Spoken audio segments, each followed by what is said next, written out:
Chen Mengyao gazed at Gabriel above her, her spine chilling with fear. His words were undoubtedly true, refusal meant certain death. Yet, even in the face of death, she shook her head and declared, I am the eldest daughter of the Chen family. Betraying the Xia kingdom is impossible.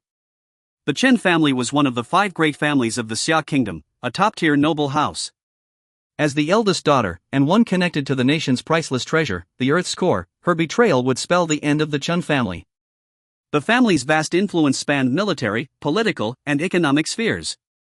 However, in matters concerning the very foundation of the Xia kingdom, no matter how powerful the Chen family was, the government would show no mercy. Her betrayal would exact a tremendous price, potentially leading to their annihilation. Therefore, Chen Mengyao would never betray the Xia kingdom. Dr. Chen, I have no choice but to send you to your death, Gabriel stated coldly.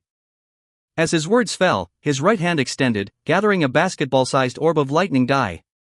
Gabriel flung his hand. In an instant, the orb of lightning flew out, electric tendrils crackling, hurtling towards Chen Mengyao and Lu Jun. Lu Jun's face turned pale. He immediately mobilized all his inner energy, fortifying the heavenly robe shield around him. The shield's glow intensified, becoming more solid to withstand the attack. Boom! The lightning orb struck the shield, and an overwhelming force exploded, causing the surrounding walls to collapse. The shield shimmered with lightning, tearing at it until cracks appeared. Damn! Seeing this, Lu Jun hurriedly grabbed Chen Mengyao and dodged to the side. Boom! The moment they moved, the shield shattered, and the lightning orb exploded, unleashing rampant bolts of lightning across the space. Ah! Despite Lu Jun's protection, Chen Mengyao was still injured by the rampant lightning, letting out a pained groan. Miss Chen, this guy is incredibly strong, I'll hold him off, you must find a way to escape, Lu Jun said, placing Chen Mengyao down and shielding her. Gabriel was overwhelmingly powerful. Even if Lu Jun could manage to fight him, the sheer energy waves could be lethal to the untrained Chen Mengyao. After speaking, Lu Jun's aura surged. With a powerful stomp, he leapt into the air, rapidly approaching Gabriel. In midair, Lu Jun launched over 10 powerful kicks, each strike carrying immense force. Gabriel didn't dodge, merely raising his hands to block, the dull sound of impact echoing. One had to admit, Lu Jun was indeed a top-tier protector, selected from countless candidates to guard Chen Mengyao. Even in the air, his attacks were ferociously sharp. After a series of fierce kicks, he delivered a mighty blow, sending Gabriel crashing to the ground. Lu Jun landed steadily, eyes fixed on Gabriel, who stood up unscathed. You're absurdly strong, Lu Jun muttered, unable to hold back his frustration. His own power was already at the Grandmaster level, and the technique he used was the Heavenly Robe Sect's signature move, yet encountering someone who could emerge unscathed was a first for him. Dai, cultivator of Xia Kingdom. Gabriel rose, his voice still icy, his hands crackling with lightning. Clap! In the next moment, Gabriel's lightning-covered hands clapped together. Spear of Judgment. A low voice echoed as Gabriel pulled his hands apart, summoning a spear of lightning. Without hesitation, he hurled the spear. Thunder roared, and a powerful force erupted, demolishing everything in its path. Lu Jun's face changed drastically.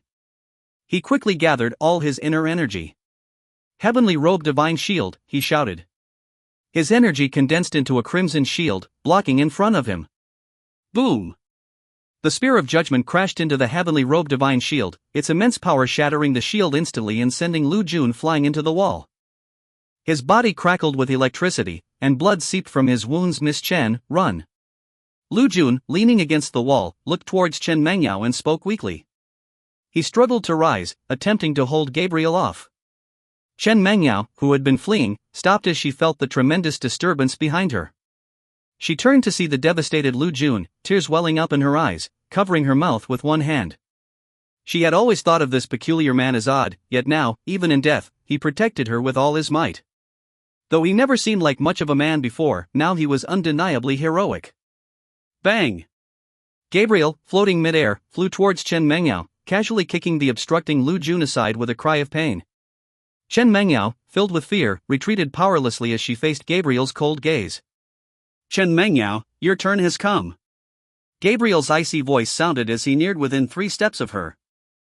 A lightning short sword appeared in his hand, which he thrust towards her heart. Chen Mengyao closed her eyes, awaiting death in despair. Is this a fly? A faint voice echoed in her ear. Chen Mengyao opened her eyes suddenly, seeing Qin Fan standing beside her. He held Gabriel's hand firmly, preventing any movement. Gabriel's blue eyes widened in shock as he felt himself subdued. Crack! With a twist of Qin Fan's arm, a bone-breaking sound echoed, and Gabriel's arm was snapped. Qin Fan then flung Gabriel away, sending him crashing to the ground with a groan. Why are you here? Chen Mengyao asked Qin Fan, stunned. I came to save you. My mission is to protect you, Qin Fan replied. Chen Mengyao paused, then quickly urged, leave now. Gabriel is incredibly strong. Who are you? Gabriel, rising again, glared at Qin Fan, his eyes fierce. He pressed a hand to his broken arm, golden light shimmering as the arm began to heal. Magic? Qin Fan remarked, surprised. Even a fly can use magic. I asked who you are, daring to interfere with my mission. Gabriel's handsome face twisted into a snarl. Hurry, this man is one of the 12 angels, an executor of divine punishment. He's extremely powerful. Leave now, Chen Mengyao implored urgently. Truly a bothersome fly, Qin Fan muttered, ignoring Chen Mengyao as he turned to Gabriel. With a wave of his hand, a massive palm shadow appeared, striking down towards Gabriel. Gabriel's expression changed drastically. Lightning flickered around him as he braced for the attack. However, Qin Fan's palm, like a mighty mountain, bore down with overwhelming force. All of Gabriel's resistance crumbled under Qin Fan's formidable strength. Boom! The palm struck with a thunderous impact, embedding Gabriel into the ground, his fate unknown. Chen Mengyao stood frozen, staring in disbelief. Gabriel was killed with a single palm strike? Chen Mengyao stared blankly at the unfolding scene. Her once beautiful face was now smudged with soot and ash, yet her expression revealed the emotion that followed her despair. Did you kill him? She asked, her voice trembling. Of course. It was just a fly, easily swatted, Qin Fan replied nonchalantly. Chen Mengyao looked at him incredulously. Do you know who he was? No idea. It doesn't matter to me, Qin Fan responded calmly. As he spoke, he raised his hand, forming a spell. A powerful stream of water gushed forth, resembling a water dragon, extinguishing the surrounding flames with a hissing sound and producing billowing white smoke. Chen Mengyao watched this display with her mouth agape, nearly dropping her jaw in shock. What? What was that? How did you do it? She stammered. Just a minor spell, nothing special, Qin Fan replied. A minor spell? Impossible. Even the grandmasters of Taoist magic I know can't do something like that. Chen Mengyao exclaimed. She knew many Taoist grandmasters, but none could extinguish such a large fire with a casual gesture. Let's not dwell on this. Shouldn't we help your bodyguard? Qin Fan asked, turning to her. Chen Mengyao snapped back to reality, quickly shouting, yes, let's save him and take him to a safe place. No need. Though your bodyguard is somewhat unusual, his physique is impressive. I can heal him right here, Qin Fan said. He lifted his hand, and with a gesture, Lu Jun floated over and landed before them. How is he? Chen Mengyao asked, not even surprised by Qin Fan's telekinetic abilities. He has some internal and external injuries. It's nothing serious, Qin Fan said, using a healing spell. White light enveloped Lu Jun, rapidly healing his wounds. In less than a minute, he was fully recovered and conscious. Miss Chen! Lu Jun shouted as he awoke. Don't shout. I'm fine, Chen Mengyao said, feeling a touch of warmth at his immediate concern for her. Fine? Lu Jun echoed, bewildered. He looked at her, confirming she was unharmed. What about Gabriel? Where is he? Dead, Qin Fan's voice cut in. Lu Jun stared, dumbfounded. Qin Fan, you're alive? Qin Fan, uninterested in explaining, walked towards Gabriel's corpse. Miss, what? Lu Jun turned to Chen Mengyao, confused. Don't ask, Chen Mengyao replied, not wanting to delve into the inexplicable. She couldn't understand how Qin Fan had survived and then killed one of the 12 angels of the divine punishment executors. Chen Mengyao quickly caught up to Qin Fan by Gabriel's body. What kind of creature was he? Neither human nor demon, Qin Fan asked. In common terms, a Ranyao, Chen Mengyao said with a laugh. A Ranyao? Qin Fan looked at her, puzzled. What is that? Lu Jun, overhearing their conversation, felt they were mocking him but dared not protest. I'm kidding. He's from the Divine Punishment Executors of America. They use advanced technology to create artificial angels, Chen Mengyao explained. Xin Fan listened, nodding slightly so, like the demonic cultivators in the cultivation world who use strange methods, such as incorporating powerful demon bodies into their own or implanting strong artifacts within themselves to gain strength. Such individuals were numerous in the cultivation world, and Xin Fan had encountered and slain many. To him, these beings were akin to trash. The power they acquired through external means, rather than personal cultivation, was fundamentally unstable and fraught with side effects. These abilities you mentioned, developed through black technology, who was responsible for them in America? Xin Fan inquired, speculating if they might be linked to fragments of the Chaos Pearl's Tao. The god of the Divine Punishment Executors, Chen Mengyao responded. A god? Xin Fan was puzzled. Don't look at me like that. I don't know the origins of this god either. All the angels within the Divine Punishment Executors are created by this god, who possesses incredible black technology. I have no idea where this technology comes from, Chen Mengyao explained. She knew that the Earth core wasn't the sole source of black technology. America's source could very well be this god. However, she was certain the Earth core was the most crucial, which explained why this god was so desperate to seize it. By the way, those wings on this fly look interesting. Can they be removed? Xin Fan suddenly asked. Although Gabriel was dead, the 6 pairs of wings on his back still flickered, indicating they were operational. It's likely an energy output device integrated into Gabriel's body. If we dismantle it and analyze it, we can understand its technology. In fact, analyzing Gabriel's corpse could yield significant black technology, Chen Mengyao noted. Alright, let's take his corpse and analyze it later, Xin Fan said.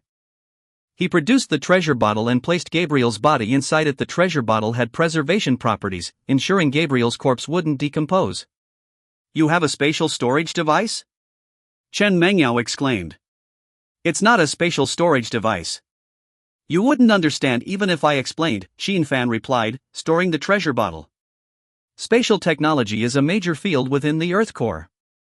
This experiment is related to it, and you dare say I wouldn't understand? Chen Mengyao fumed.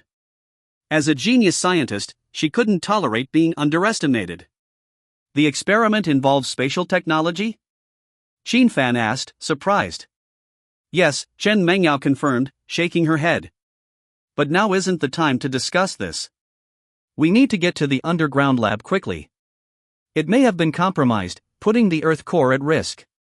Alright, I came here to protect the Earth core too. I won't let flies like these ruin it, Xin Fan said, immediately lifting Chen Mengyao. Ah! Chen Mengyao screamed as he picked her up. What are you doing? Taking you there, Xin Fan replied. Without further ado, he flew out of the hotel, searching for an entrance to the underground lab. Left behind, Lu Jun stared in disbelief at the departing Xin Fan and Chen Mengyao. He can fly? Chen Mengyao was cradled in Xin Fan's arms as they soared through the air, her heart pounding wildly. This was an entirely new experience for her, prompting an involuntary question. Did you come to rescue me solely because it's your mission to protect me? Yes, Xin Fan replied without looking at her. And I need you to take me to the Earth's core. So, you saved me only because I am useful to you? Chen Mengyao's beautiful face showed a hint of displeasure. Something like that, Xin Fan responded. Bastard! Chen Mengyao couldn't help but curse. Xin Fan chuckled at her words. Even though we have that kind of relationship, it's best not to get emotionally attached to me. I am almost incapable of love. Chen Mengyao's eyes widened, staring at Xin Fan angrily. So, you're just playing with me? Rest assured, I will fulfill my promises to you, Xin Fan said promptly. Xin Fan's attitude towards women was one of practical benefit without emotional involvement. He would provide ample benefits to those with whom he shared intimacy, but would then depart without attachment. This had been his way for over 2 centuries, as seen with the princess who became an empress. He never sought her out again after giving her sufficient resources. Therefore, whether it was Chen Mengyao or Lin Ching Yan, once they had received enough benefits, Xin Fan would leave when the time came, devoid of any lingering feelings. Bastard! Chen Mengyao cursed again and fell silent. Xin Fan showed no reaction to her insult but asked, "How do we get down?" Should I make a hole in the ground, or is there another passage leading underground? Make a hole? This research base is extremely important and must not be damaged. Go through the security passage in the west wing of the hotel to the central control room of the security system. The system was shut down by an insider. Once it's reactivated, it will be nearly impossible for any intruders to leave. Chen Mengyao immediately shifted to the matter at hand. All right. Xin Fan nodded, then swiftly moved towards the west wing. Xin Fan's speed was astounding, and he quickly reached a security passage as directed by Chen Mengyao. Here, a number of soldiers and researchers had gathered. They were stunned to see Chen Mengyao and Xin Fan, especially since she was being held so intimately by him. Ignoring their surprise, Chen Mengyao commanded, "What are you standing around for? Get to the central control room of the security system and activate it, then contact the nearest military fleet. There must be submarines or ships lurking around Tianyun Island ready to support the intruders." The crowd dispersed immediately, springing into action. "Xin Fan, come with me to the Earth's core." With that, Chen Mengyao turned to Xin Fan. "All right." Xin Fan nodded. He then resumed carrying Chen Mengyao, speeding through the underground passages. Under Chen Mengyao's guidance, they soon arrived at an underground port where submarines and ships were docked. There lay the bodies of many Xia soldiers, evidently ambushed while trying to take this location. "Ha, more lambs to the slaughter." A mocking voice rang out as Xin Fan stepped into the area. Jack and a group of invading warriors appeared, their mechanical arms revealing dark gun barrels, unleashing a barrage of gunfire at Xin Fan and Chen Mengyao. These men, modified by American black technology, had arms that transformed into heavy weapons in combat mode. Boom! Boom! Boom! The area was immediately filled with explosions and gunfire aimed at Xin Fan. Ah! Chen Mengyao screamed at the sudden assault. However, her scream was cut short as she noticed they were enveloped in a peculiar light shield.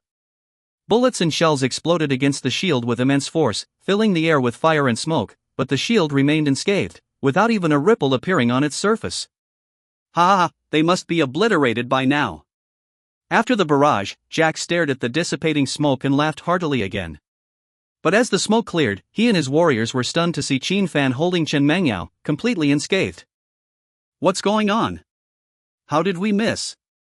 Jack exclaimed in disbelief. They were elite shooters, their accuracy impeccable, and with such a concentrated volley, missing was impossible. It would be best if we could capture them alive and analyze their advanced technology, Chen Mengyao quickly suggested to Xin Fan as she regained her composure. All right, Xin Fan responded immediately, raising his hand to cast a spell. Dragon binding chains. In an instant, pale golden chains materialized and shot out with incredible speed, piercing through Jack and his men. Despite their bodies being reinforced with super-hard alloy, the chains easily penetrated and firmly immobilized them. Chen Mengyao's mouth dropped open in astonishment at Xin Fan's display of power. Impossible. Jack, bound on the ground, stared at Xin Fan in utter disbelief. Their mechanical bodies, made of superalloy, had been effortlessly pierced and secured.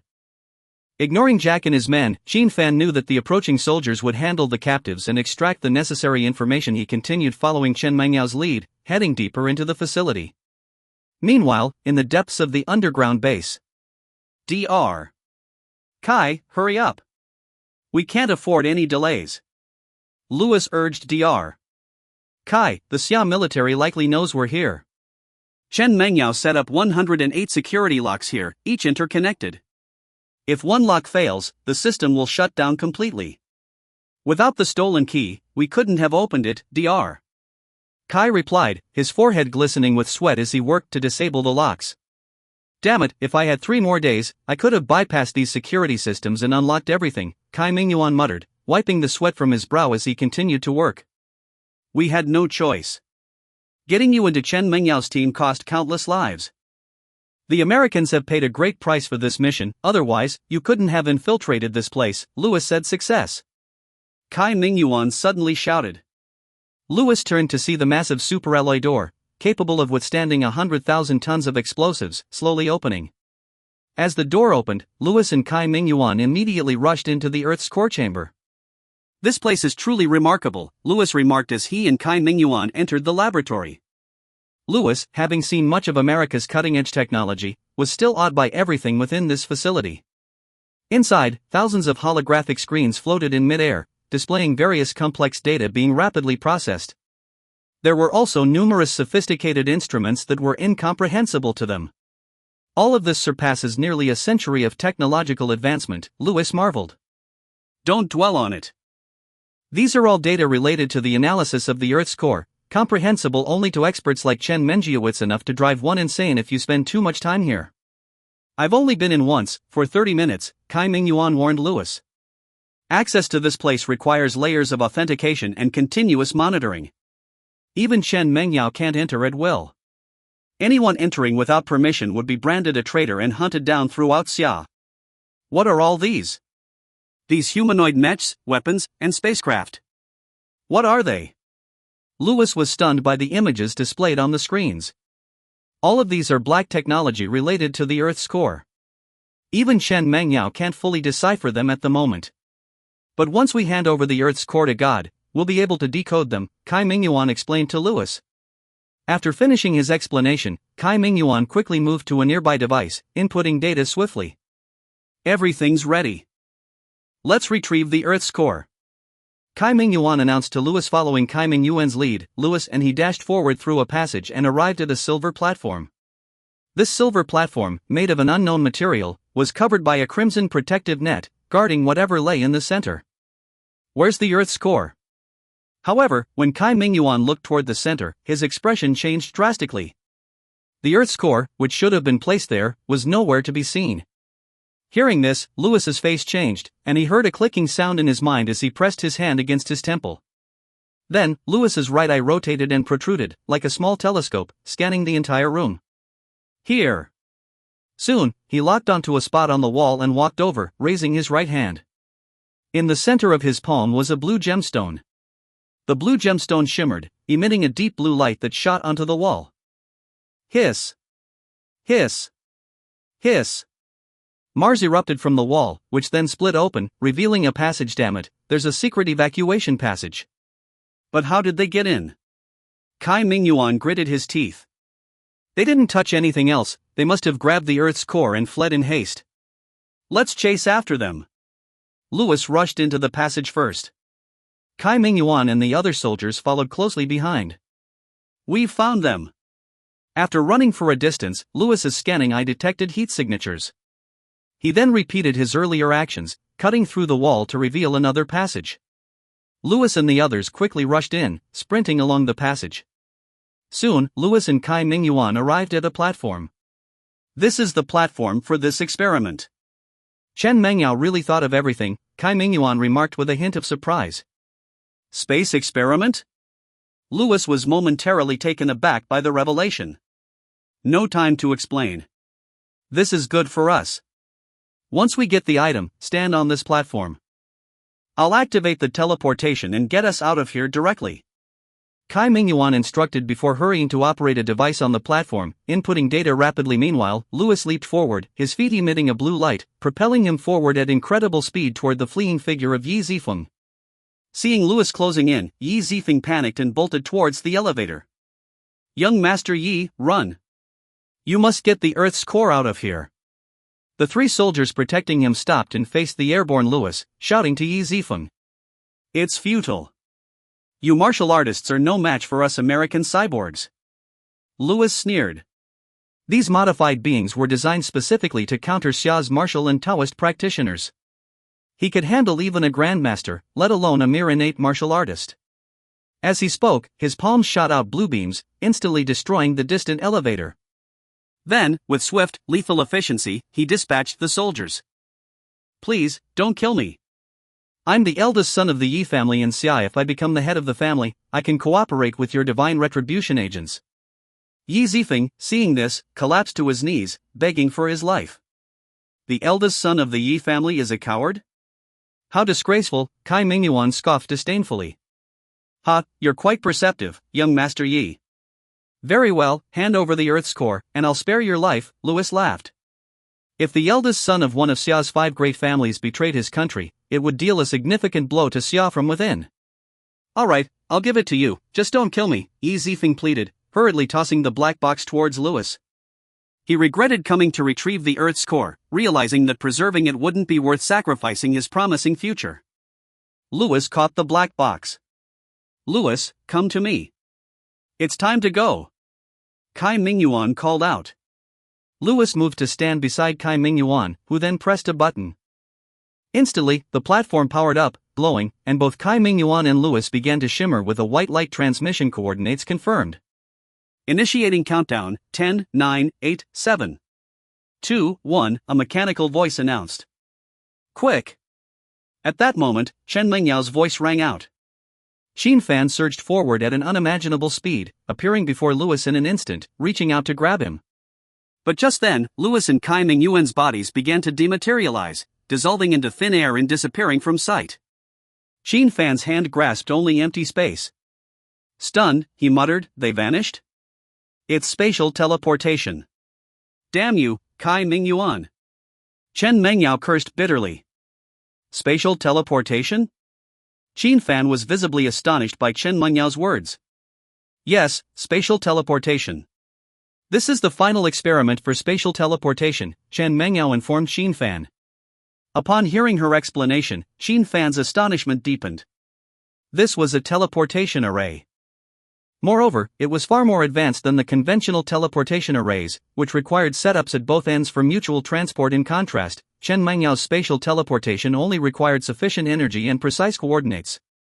This final experiment had a success rate exceeding 90%. Upon completion, the teleportation device could be operational. Theoretically, this device could teleport to any location, given enough energy and an accurate coordinate, even to any point in the cosmos. However, the energy required was astronomical, beyond the capability of Xia Nation, and the current device couldn't handle such immense energy.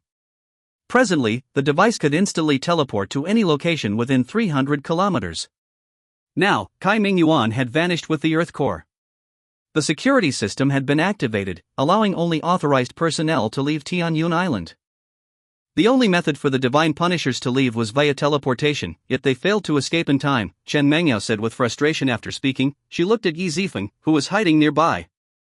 At this moment, Yi Zifeng looked at Xin Fan as if he had seen a ghost. Yi Zifeng, why didn't you stop them? Even a second, or half a second, would have been enough for Xin Fan to retrieve it, Chen Mengyao questioned him sharply. I wasn't their match, I had no strength to stop them, Yi Zifeng replied, feeling somewhat guilty. Couldn't stop them? Chen Mengyao's face turned cold. She took out her phone, opened a surveillance system, and after facial recognition, accessed numerous surveillance videos. She played the footage of Yi Zifeng kneeling, betraying his country for glory, and willingly handing over the Earth core to Lewis. Yi Zifeng, are you not the eldest grandson of the Yi family? How dare you become a traitor? Chen Mengyao said through gritted teeth. What could I do? If I didn't give it to them, they would have taken it by force and killed me. I am the young master of the Yi family, my future is limitless. How could I die here over this? I came to protect the Earth core and did my best. You shouldn't blame me. Yi Zifeng angrily retorted after being chastised by Chen Mengyao. Chen Mengyao glared at him, seething with anger. She couldn't believe Yi Zifeng was such a coward, a disgrace to the 5 great families of Xia Nation. This is not the time to dwell on this. Do you have any way to locate the Earth core? If you can determine its location, I can retrieve it. Xin Fan asked Chen Mengyao urgently. Yi Zifeng could be dealt with later, the priority now was recovering the Earth core. Chen Mengyao pondered briefly and said, I can confirm the location, but only for 5 minutes. 5 minutes? Xin Fan asked, puzzled. Yes, Chen Mengyao confirmed, taking out her phone again and activating the base's communication system. Attention all personnel, the Earth core has been stolen. We need to activate the Dream System to confirm its location. Dream System? Xin Fan asked, bewildered. We'll talk while walking, Chen Mengyao said, leading Xin Fan back. What's going on? Why only 5 minutes? Xin Fan asked as they walked. My consciousness can connect with the Earth core to determine its location, but it can only last 5 minutes. Beyond that, my consciousness would be lost within the Earth core, rendering me a vegetative state, Chen Mengyao explained. After confirming the location, can't you disconnect? Xin Fan inquired. No, the disconnection can only be initiated from the Earth core's end. The system's purpose is to allow my consciousness to enter the Earth core and extract black technology, with a 5-minute limit each time, Chen Mengyao replied. Can't someone else do it? Qin Fan asked. Chen Mengyao smiled bitterly at Qin Fan. My original name was Chen Yunyao, but I changed it to Chen Mengyao. Do you know why? The dream system? Qin Fan inquired. Yes, ever since I was 8, I've had peculiar dreams, or I'd acquire strange knowledge. It wasn't until later that I realized these dreams were a connection between the Earth core and my consciousness, transmitting this advanced knowledge to me. That's how I became a genius scientist, Chen Mengyao explained. Is there no one else who can do this? Qin Fan asked in astonishment. I'm not sure. As of now, I am the only one in Xia Nation whose consciousness can connect with the Earth core and access this advanced technology. Initially, the connection was random and unpredictable. To better harness the technology, I invented the dream system, which allows me to actively connect with the Earth core. However, disconnecting requires the Earth core's end. If I exceed 5 minutes, my consciousness would be trapped, rendering me a vegetative state, Chen Mengyao elaborated further. 1 minute is enough if we can confirm the location, Qin Fan reassured. Chen Mengyao looked at Qin Fan, then, with resolve, said, I trust you. They quickly reached the previous laboratory, now filled with numerous staff members and military personnel. Everyone wore a grave expression. No one had anticipated losing the Earth core. Director Chen, you only have 5 minutes. If you can't retrieve the Earth core, you'll become a vegetable, one of her assistants warned. Don't worry, the naval forces are already mobilized. Once the location is confirmed, they will retrieve the Earth core at all costs, a commander assured her.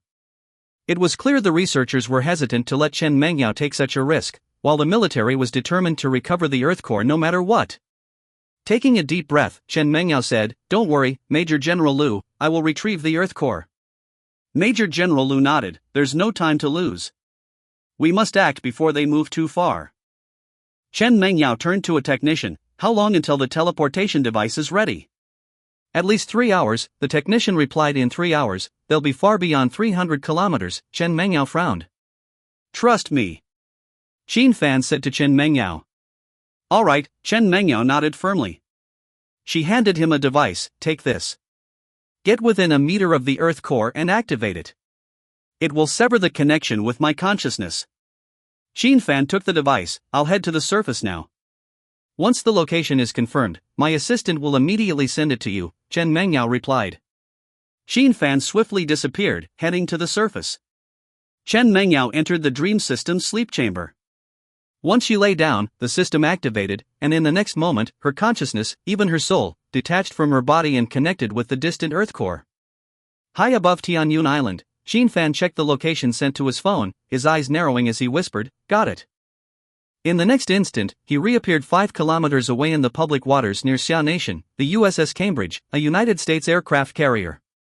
General Robert, per your orders, 25 F-35 fighter jets, 5 warships, and 2 submarines have all approached Xia Nation's waters.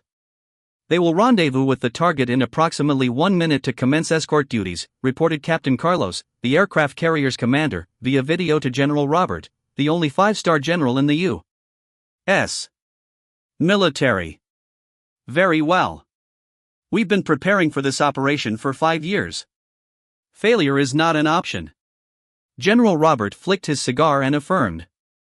Yes, sir, the aircraft carrier's captain responded loudly. For 5 years, and at the cost of over 1,000 elite soldiers and $150 billion, the plan to seize the Earth core had been meticulously executed.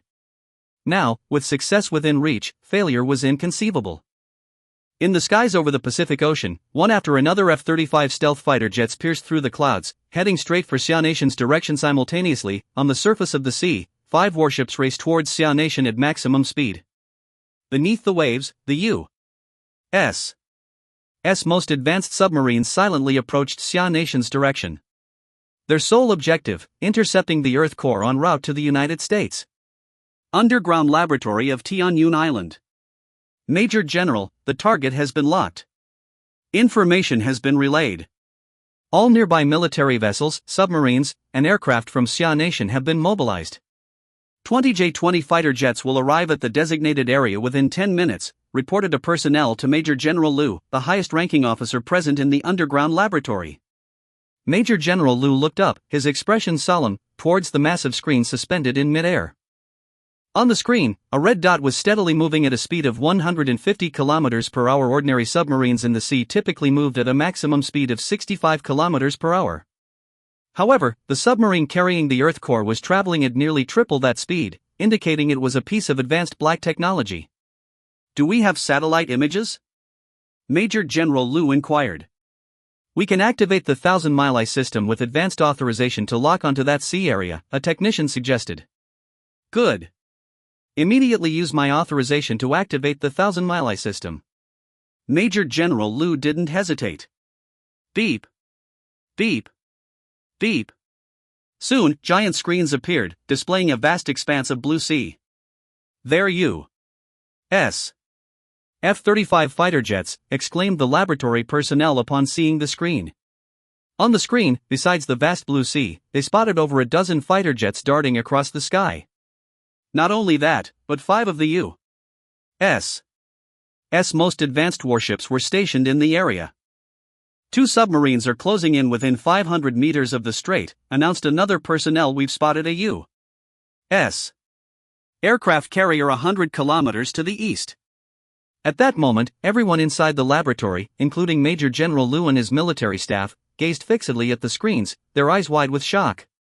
Within the screens, they witnessed the F-35 fighter jets flying in the sky suddenly exploding one after another in a chain reaction, the cause inexplicable. What's happening? Major General Lu halted his actions, immediately asking. We don't know. It's too fast to capture, and we can't see clearly, replied the personnel. In the screens, all they could see were the F-35 fighter jets exploding in mid-air in rapid succession, the reason behind it a mystery. What's going on? Major General Lu's expression turned grave. Is it him? Suddenly, a military officer spoke up. With this reminder, everyone remembered that Chen Mengyao had dispatched Qin Fan to retrieve the Earth core. The military personnel hadn't paid much attention to this matter, nor had they interfered. Qin Fan went as instructed. In the eyes of the military personnel, their primary concern was confirming the Earth core's location.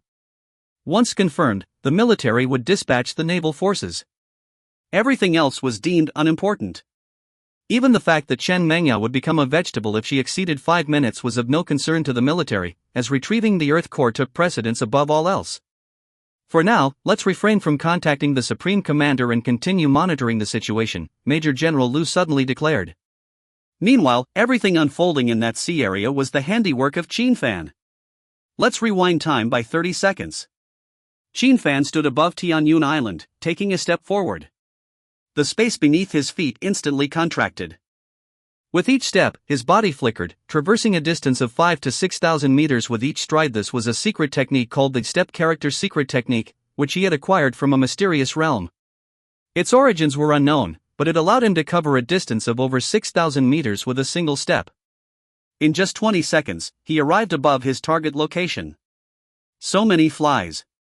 Let's exterminate them all, Qin Fan muttered as he released his divine sense, scanning all the F-35 fighter jets in the sky. Then, he unleashed his mana, releasing countless green sword lights, the technique known as the Heavenly Star Sword Art.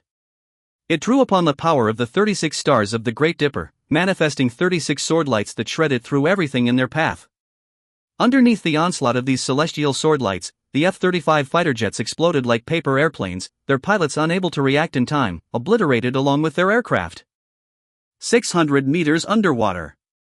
Qin Fan spent 10 seconds dealing with the fighter jets before shifting his focus to the sea surface. He locked onto his target and reached out his hand towards the ocean. In that moment, whether on the Xia Nation's side or the U.S., everyone watched in shock as a massive hand emerged and reached towards the sea surface. The ocean, under the influence of this hand, formed a small cavity that rapidly expanded. In a matter of moments, the small hole transformed into a colossal bowl-shaped cavity. The water around its rim seemed to freeze, not a drop flowing into the cavity. Within this enormous bowl, a submarine hovered suspended in mid-air. At that moment, the colossal hand reached towards the submarine. Meanwhile, within the submarine, Louis and Kai Ming Yuan were raising their glasses in cheers alongside the crew on board. Gentlemen, a toast. After 5 years of planning, we have finally seized the Earth's core, a great feat for America. Cheers to those comrades who perished for this cause. Cheers. It's a pity Lord Gabriel is not here. Fear not, with Lord Gabriel's prowess, he must have safely departed Tianyun Island. All we need to do is stick to the original plan and rendezvous with the supporting forces to return to America. Victory is ours. So, raise your glasses, gentlemen. We have obtained the Earth's core. Long live America! Long live America! Long live America! Louis, Kai-Ming Yuan, and everyone inside the submarine lifted their glasses high, celebrating the success of this operation. The atmosphere aboard the entire submarine was filled with jubilation. However, at that moment, a piercing alarm sounded, its red light flashing. What's happening? Louis's face turned pale upon hearing the sound. Is it an enemy attack? No, look outside, a soldier exclaimed loudly. Open the exterior view, Louis immediately shouted. As his words fell, a screen appeared on the wall. How is this possible? This is the sky. How did we come to be in the sky? What in the world is happening? Everyone's faces turned pale at the sight outside. The submarine, supposed to be 600 meters underwater, was now flying in the air, surrounded by drifting clouds. At this moment, the entire submarine left the depths of the sea and soared thousands of meters into the air. Is this a miracle? Kai-Ming Yuan's voice trembled. This may be beyond even advanced technology, only a miracle could describe it. Boom! At this moment of shock, a thunderous sound came from the wall, and the wall instantly burst open, revealing a hole. Qin Fan entered the submarine through the hole. As everyone saw Qin Fan's appearance, they all looked at this uninvited guest in astonishment, having just shattered the submarine's sturdy hull. A soldier, the first to react, attempted to speak. Bang! However, before the soldier could utter a word, his body exploded into a mist of blood, dissipating into thin air. The appearance of this scene left everyone with terrified expressions, continuously emitting horrified screams. With a sweep of his divine sense, Qin Fan lifted the black box containing the Earth's core, which instantly flew into his hands. Click! The moment it landed in his hands, Qin Fan immediately pressed the device given to him by Chen Mengyao. Just about a minute, time to go back. After pressing the button, Qin Fan glanced at the time, muttered to himself, then left the submarine, leaving behind Louis and the others, who had no idea what had just happened. Before they could react, someone looked out of the hole and saw the submarine flying at an extremely fast speed, and on the surface of the ocean, the soldiers on the U.S. military's warships, looking at the sky, saw a figure carrying a huge submarine flying away. Oh my God, am I seeing things? Someone is flying away with a submarine? Did I just see a deity? The soldiers of the U.S. military could only utter a dumbfounded sentence. At the same time, inside the base on Tianyun Island, Chen Mengyao had already awakened from the dream system, only to find that just over a minute had passed. He actually succeeded within a minute. Chen Mengyao said in shock after checking the time. Director Chen, how are you? The staff had already surrounded her. I'm fine. What about Qin Fan? Chen Mengyao came down from the sleep pod and asked. He seems to be flying back here with the submarine. A staff member told Chen Mengyao. What? Flying back with a submarine? What are you talking about? Chen Mengyao was completely bewildered upon hearing this. Director Chen, it's true. Qin Fan is now flying back with the submarine. You can watch the video. Maybe he has already returned to Tianyun Island. The staff member said again. Upon hearing this, Chen Mengyao's face was full of disbelief. She hurriedly ran to the central laboratory of the base, where all the military personnel and staff were staring at the image transmitted by the clairvoyance system. He really flew back with the submarine. Chen Mengyao looked at the screen, where she could see Qin Fan single-handedly lifting a submarine over 200 meters long, swiftly flying back towards Tianyun Island. About 5 minutes later, Chen Mengyao and General LV, along with the people from Tianyun Island, appeared on the beach. In the distant sky, a submarine could be seen gliding towards them. Naturally, there was a figure below. If anyone witnessed all this firsthand, no one would believe that someone could actually fly a submarine single-handedly. Boom. Soon, a thunderous sound echoed, and the most advanced U.S. submarine was thrown onto the beach. I've brought back the Earth's core, and I've brought you a gift. You should enjoy analyzing this submarine, Qin Fan said, approaching Chen Mengyao and handing her the black box containing the Earth's core. Chen Mengyao stared blankly at Qin Fan. At that moment, she felt like she was dreaming, to the point where she didn't even know how to respond. Aren't you going to check if it's really the Earth's core? Xin Fan asked again, seeing Chen Mengyao still in a daze. Chen Mengyao snapped out of her reverie and immediately entered the password on the black box. She then opened it, ran a check, and smiled, saying, "Yes, it's indeed the Earth's core." The people on the beach erupted into cheers. The treasure of Xia returned. "Thank you, Mr. Qin." General LV approached Xin Fan, saluting him respectfully, and said, "Thank you, Mr. Qin. There are still US soldiers and enforcers on the submarine. I've locked them all up. You can handle them yourselves," Xin Fan told General LV. Knowing that valuable intelligence could be extracted from these individuals, Xin Fan decided to leave their fate to Xia's military. Upon hearing this, General LV immediately ordered the soldiers to bring down all the people from the submarine. Locked by Xin Fan, they offered no resistance. "How did you do it? What kind of power do you possess?" Chen Mengyao, now completely composed, wanted to understand what had happened. Xin Fan didn't want to explain. Even if he did, Chen Mengyao would probably believe him. Instead, he asked, "Where is Leaf Maple?" "Leaf Maple? What do you want with Leaf Maple?" Chen Mengyao became nervous upon hearing Xin Fan's words. "Of course, to kill him," Xin Fan replied. "Don't be impulsive. I have a video of his treason. As long as we submit this video, he will surely be dealt with. You don't need to take matters into your own hands. If you really kill him, it will provoke the Leaf family into hostility, bringing you great trouble. Give him to me, and I will ensure he receives the appropriate punishment," Chen Mengyao immediately persuaded. "Anyone who seeks my life will not be spared. As for trouble? I don't care." Xin Fan responded, releasing his divine sense to locate Leaf Maple. Chen Mengyao was momentarily stunned. Xin Fan's revealed strength was truly formidable. However, the Leaf family was one of Xia's 5 major families, a millennium-old prestigious family with unfathomable background. No one knew what strange things might lurk within it, and the Leaf family was backed by the Qingyun sect.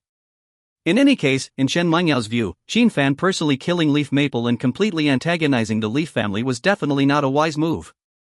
However, Xin Fan wouldn't listen to Chen Mengyao's advice.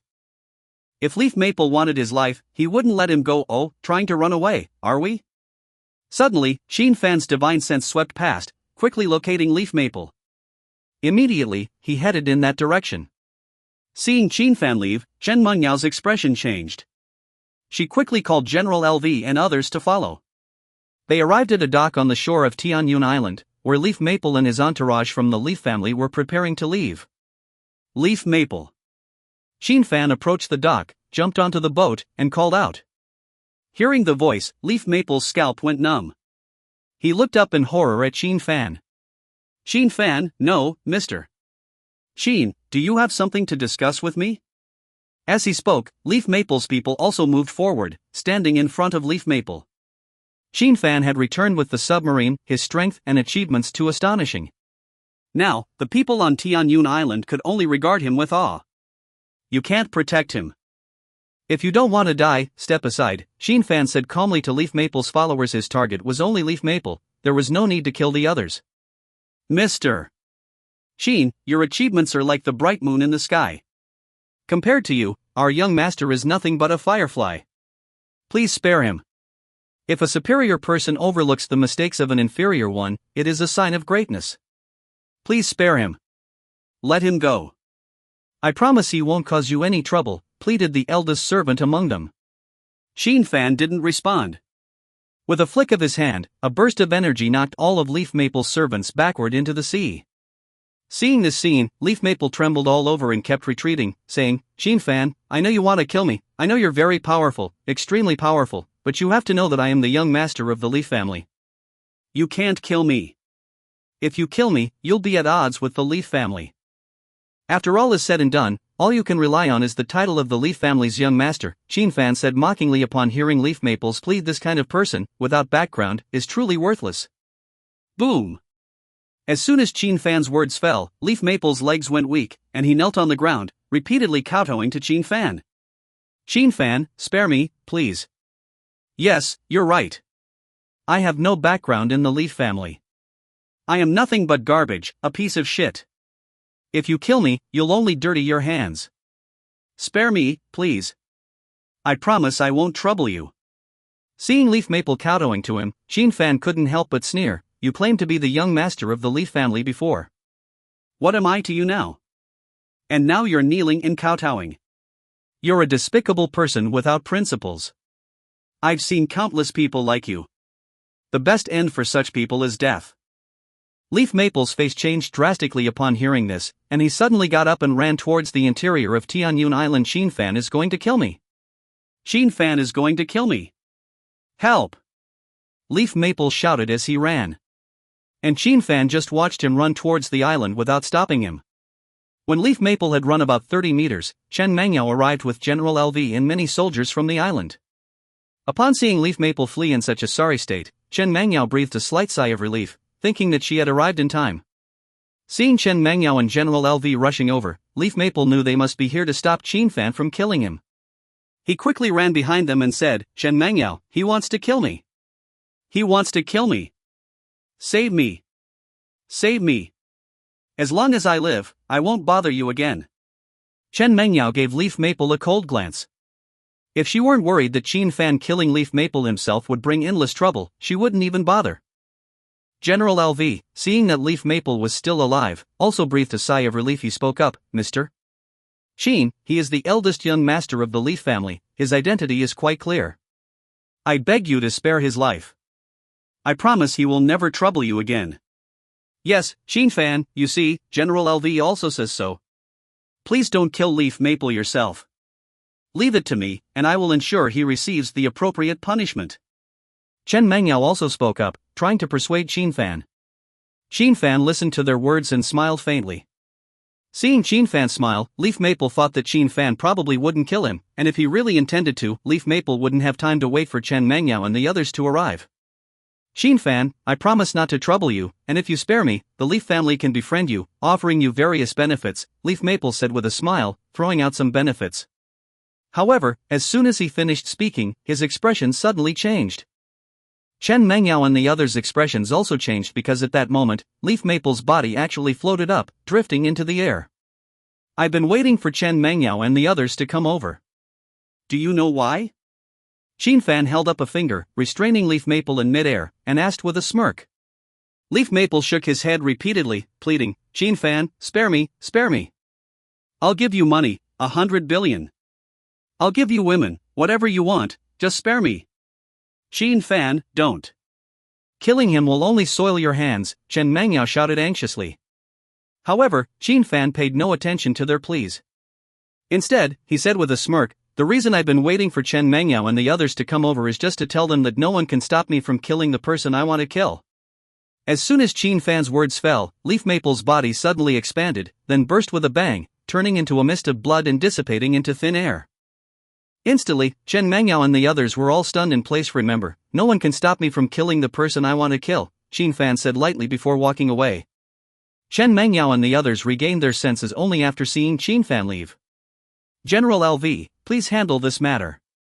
I will go find him, Chen Mangyao said to General LV. General LV nodded, while Chen Mangyao caught up with Xin Fan.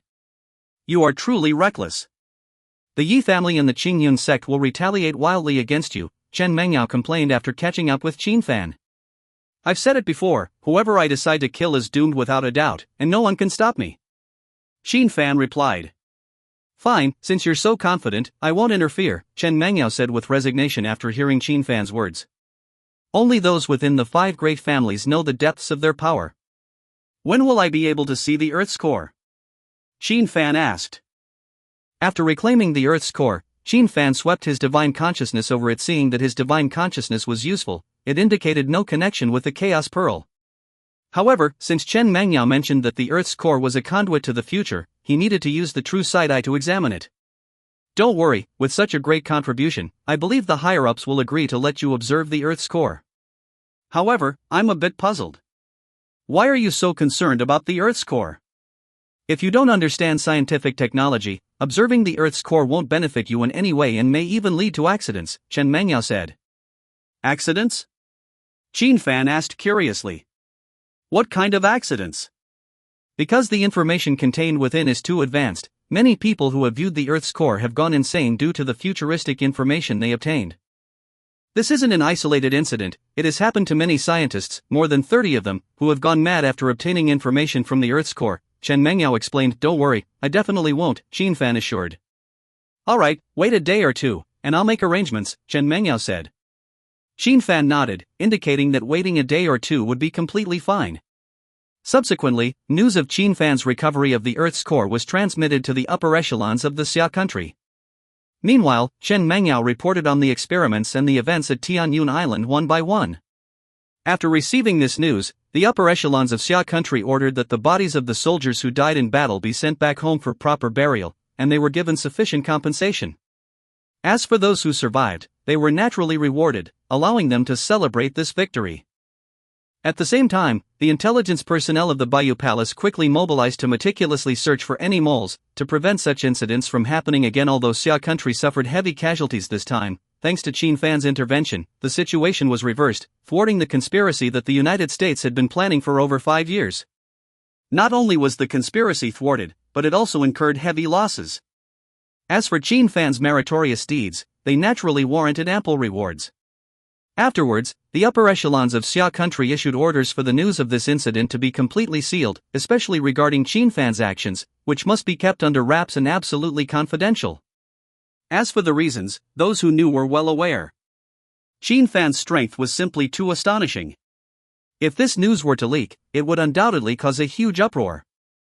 Therefore, only those who experienced the events on Tianyun Island knew about them, and since these individuals were tasked with scientific research guarding Tianyun Island, they were unlikely to leave the island, ensuring that the news wouldn't spread to the outside world. United States, Hexagon Building. General Robert stared darkly at the military officer reporting the incident to him. Are you telling me that a submarine was carried away, and you don't even know who did it? General Robert asked with a low growl. Your Excellency, it's absolutely true. At that time, all the soldiers present saw it. The sea parted, and the submarine was lifted into the air by a large hand, then it flew away.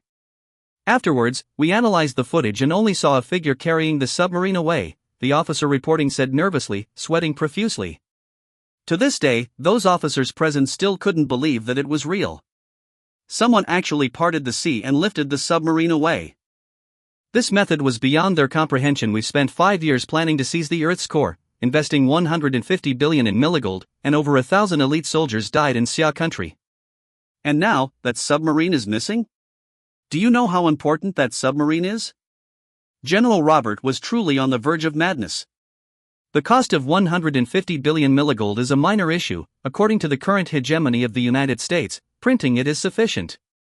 As for the over 1,000 elite soldiers, they can be attracted from various parts of the world. However, that submarine, it was equipped with the latest black technology provided by God, which took 5 years and cost 500 billion milligold to build.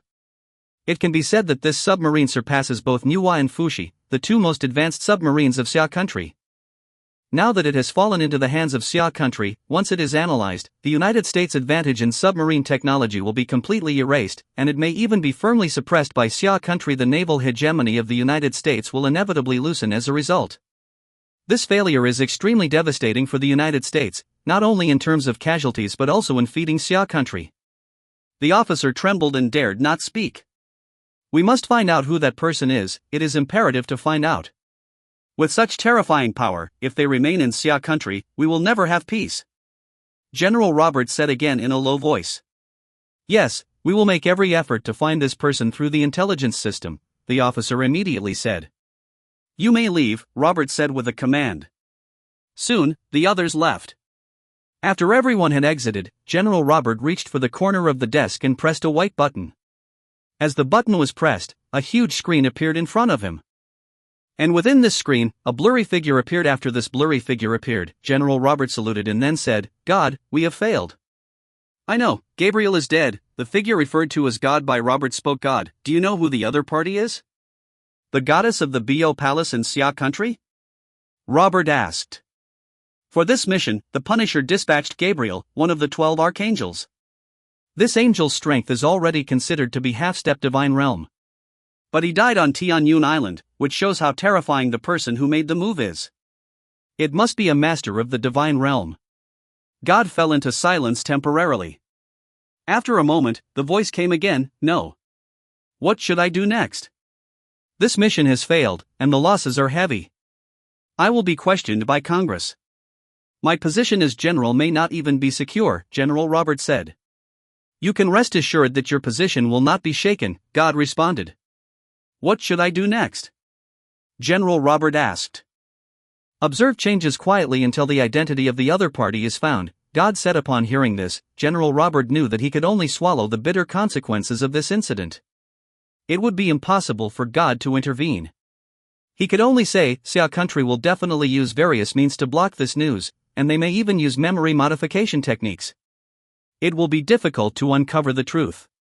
Hell will take action on the Xia countryside. You should be aware of the origins of the leader of Hell, God said. When General Robert heard about Hell and the leader of Hell, his expression immediately relaxed, and he said, Then I will observe quietly. The capital of Xia country, Zhengdu. Zhengdu, also known as Kyoto, is the gathering place of the highest level powers and elites of Xia country. Within the ancient architectural complex of Zhengdu lies the Yusu Palace.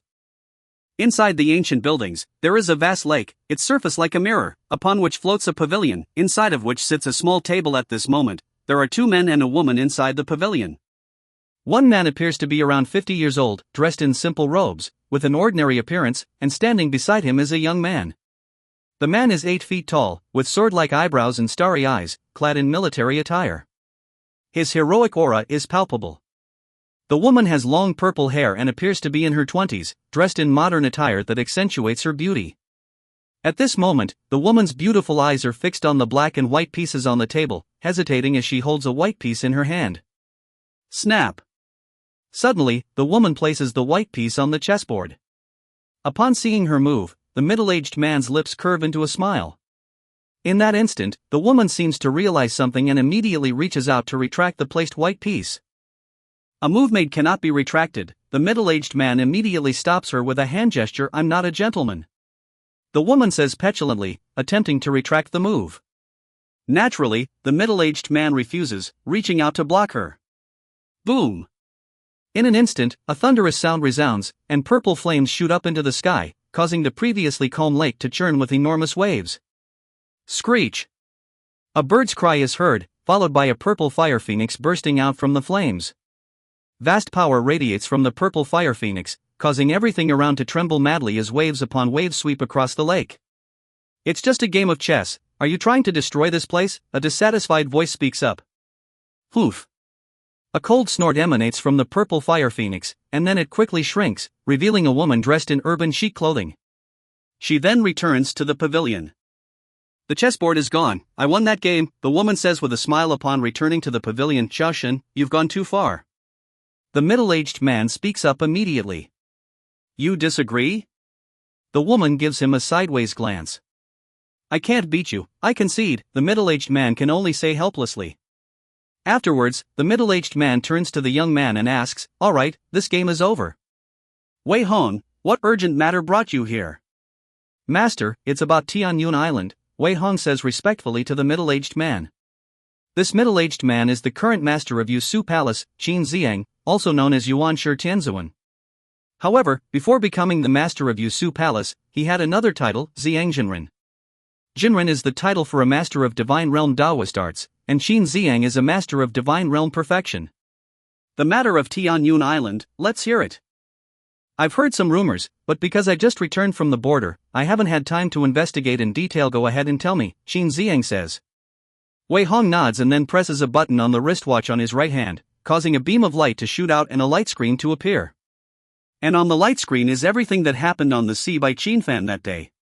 Qin Ziyang and the woman see everything happening on the light screen, their faces filled with astonishment. Who is this person? His strength seems to be at the pinnacle of divine realm, perhaps even half a step into the legendary realm? Qin Ziyang immediately asks. Divine realm, also known as the realm of land immortals, is often referred to simply as divine realm. Beyond divine realm lies the legendary realm. Master, this person is named Qin Fan, a person from Jiangnan, Wei Hong says. Qin Fan? Surname Qin? Qin Ziyang is slightly surprised at the mention of the name. Old Qin, could this person be your illegitimate child? The woman asks with interest. Xiaoshen, if you keep saying that, don't blame me for getting angry. I, Qin Ziyang, have no wife or children in this lifetime, Qin Ziyang immediately says seriously. Jestingly remarked, "Come on, why so serious? Besides, even if you were to get angry, you wouldn't be a match for me." Whose real name is Xiao Huanger, is the young miss of the Xiao family, one of the 5 great families of Xia country. Born with awakened phoenix bloodline, she also possessed a rare mutated bloodline, transforming into the highly coveted Zhixiao divine phoenix. Therefore, with exceptional talent cultivated from a young age and the full support of the Xiao family, at the age of 23, she has already reached the state of being half a step into the legendary realm. 2 years ago, she took control of the Bio Palace with her unmatched strength. The entire Bio Palace now belonged solely to her.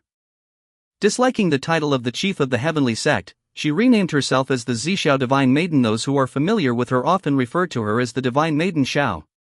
Have you investigated the background of this Qin fan? Qin Ziyang inquired. We have. He is an orphan with unknown parents, raised by a foster mother named Wang Ru, who has already passed away. Wei Hong briefed Qin Ziyang on Qin Fan's background. Upon hearing this, Qin Ziyang frowned. With such strength, he's an orphan with no background? That doesn't seem quite plausible. Wei Hong and Xiao Shen nodded in agreement. To achieve such strength, it's impossible for a wandering cultivator, as reaching the pinnacle of the Grandmaster realm and entering the divine realm is a bottleneck. Without strong support, not even 1 in 1,000 wandering cultivators can enter the divine realm. And reaching the divine realm, which touches upon the divine soul, grants the ability to use supernatural mental power. A divine realm cultivator, even if just entering, can easily defeat 30 to 40 peak grandmasters because of its immense power. Stepping into the divine realm is extremely difficult, and it's almost impossible without sufficient accumulation and strong support. Therefore, the competition for the top 10 in the Shenmen heavenly rankings is extremely fierce, as Shenmen can provide the opportunity for those in the top 10 to enter the divine realm. Master, an order has come from the high ranks of Xia country. They hope to recruit him into the Yusu Palace. With the rank of general, Wei Hong conveyed the order from the high ranks of Xia country. Upon hearing the rank of general, Qin Ziyang and Xiao Shen's expressions subtly changed. General is the highest military rank in the Xia country's military, and among the 12 members of the Yusu Palace, except for Qin Ziyang himself, most are either major generals or lieutenant generals. Wei Hong is a lieutenant general. Qin Ziyang and Xiao Shen are even higher, ranking above lieutenant generals, just below the chief. This is to seek my opinion, right? Does the chief also think that Qin Fan is related to the Qin family? Qin Ziyang chuckled after hearing the proposal. Old Qin, hurry up and call him over. I might finally have a worthy opponent. Otherwise, it's just training and playing chess every day, which is too boring, Xiao Shen joked. Qin Ziyang looked at Wei Hong and said, Go meet this Qin Fan. Remember to be respectful. At your command. Wei Hong responded and then swiftly departed, walking on the water's surface. Old Qin, this Qin Fan is much more impressive than your Qin Bufan, isn't he? Xiao Shen suddenly said. Qin Ziyang glanced at her, shook his head helplessly. Xiao Shen is indeed strong, but she's not easy to talk to sometimes and can be quite stubborn. Qin Fan, Qin Bufan. Qin Ziyang murmured thoughtfully. Upon gazing into the Earth's core, if you sense a tug on your consciousness, do not hesitate to inform me, and I shall promptly cease the observation. Chen Mengyao addressed Qin Fan, who stood beside her. The high-level officials of Xia Kingdom have responded. Qin Fan may observe the Earth's core during his time on Tianyun Island. However, should he desire to observe it again after departing from Tianyun Island, he must reapply. Fear not, there is no cause for concern. Qin Fan reassured with a nod. Very well. Chen Mengyao nodded, then pressed a button. As she pressed the button, the black box on the silver platform in front of Qin Fan slowly opened. After the black box opened, a silver sphere appeared before Qin Fan's eyes. This silver sphere was the Earth's core.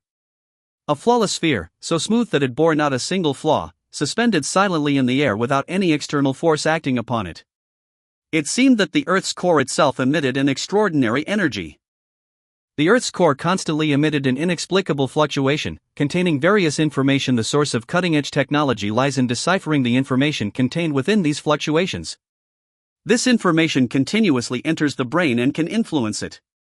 Therefore, when you feel any issues with your consciousness, you must stop. Chen Mengyao explained once again. Qin Fan understood Chen Mengyao's meaning. A large amount of strange information entering the brain would make it difficult to decipher, leading to confusion and eventually brain damage. However, Qin Fan was naturally unafraid.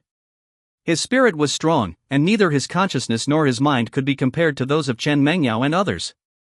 So, as Chen Mengyao Qin Fan looked at the Earth's core, strange runes appeared in his eyes. He activated the Eye of True Sight. Through the Eye of True Sight, Qin Fan saw waves emanating from the Earth's core in circles. At that moment, it seemed that the Earth's core sensed Qin Fan's gaze. Those fluctuations suddenly surged, like waves, and then converged, rushing into Qin Fan's mind. At that moment, Qin Fan felt that everything had disappeared. Everything around him became pitch black, and he alone walked in the darkness. In the dim world, there was a dripping sound, like flowing water. Following the sound of the flowing water, Qin Fan, relying on the Eye of True Sight, saw through the darkness and walked toward the source of the sound. He came to the edge of a long river. The flow of time. Under the gaze of the Eye of True Sight, Qin Fan saw that what flowed in the long river was not water, but time. Before him was a river of time, slowly flowing downstream. In an instant, Qin Fan looked downstream and saw a vague figure in the far distance, looking at him. It was truly information from the future. Qin Fan was astonished when he saw the vague figure. At this moment, he confirmed Chen Mengyao's speculation. The Earth's core was a medium that could connect to the future, and at the end of the future, there was a figure who, with great divine power, transmitted information to the past. You finally came. The vague figure, upon seeing Qin Fan, transmitted fragmented words to him. Qin Fan's expression changed instantly upon hearing this voice. It seemed that the other party had been waiting for him, which immediately startled him. Unfortunately, you are too weak now. The voice continued to transmit information to Qin Fan. Upon hearing this information, Qin Fan frowned. The foundation of the three tribulations, the first-rank golden pellet, the top-level immortal infant, the myriad tribulations transcendence, the return to void of the great Tao, the integration of myriad saints, the grand conveyance of myriad heavens, transcending myriad tribulations, achieving extreme immortality. At the moment when Qin Fan frowned, the figure transmitted another piece of information to him. This information shook Qin Fan's heart. He naturally understood the myriad tribulations transcendence, so he immediately understood the subsequent realms. This was the ultimate realm. The figure transmitted information about the ultimate realm to him, urging him to embark on the path of extreme immortality. Remember, you must reach the limit.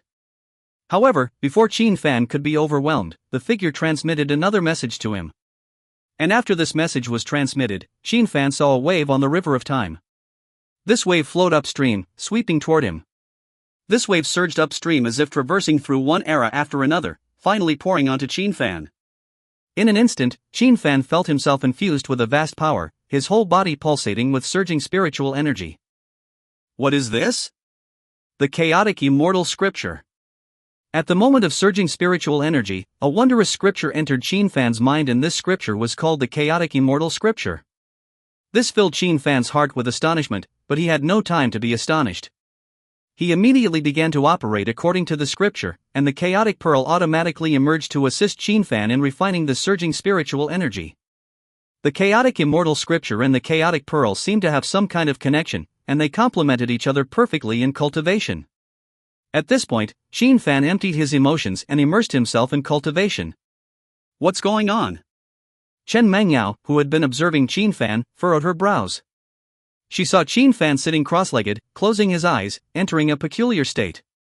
Immediately, she ran to the side, activated various instruments, and watched the data on the instruments. He has established a connection with the Earth's core. Chen Mengyao looked at the information transmitted by the instruments, her eyes shining with astonishment. The data from these instruments told her that Qin Fan had established some kind of connection with the Earth's core. However, this connection seemed not to be about receiving and deciphering information, but more like. Chen Mengyao fell into thought. She connected to the Earth's core, deciphered information, obtained cutting-edge technology, but Qin Fan's current connection seemed different from hers, more like. Chen Mengyao's face was filled with strangeness.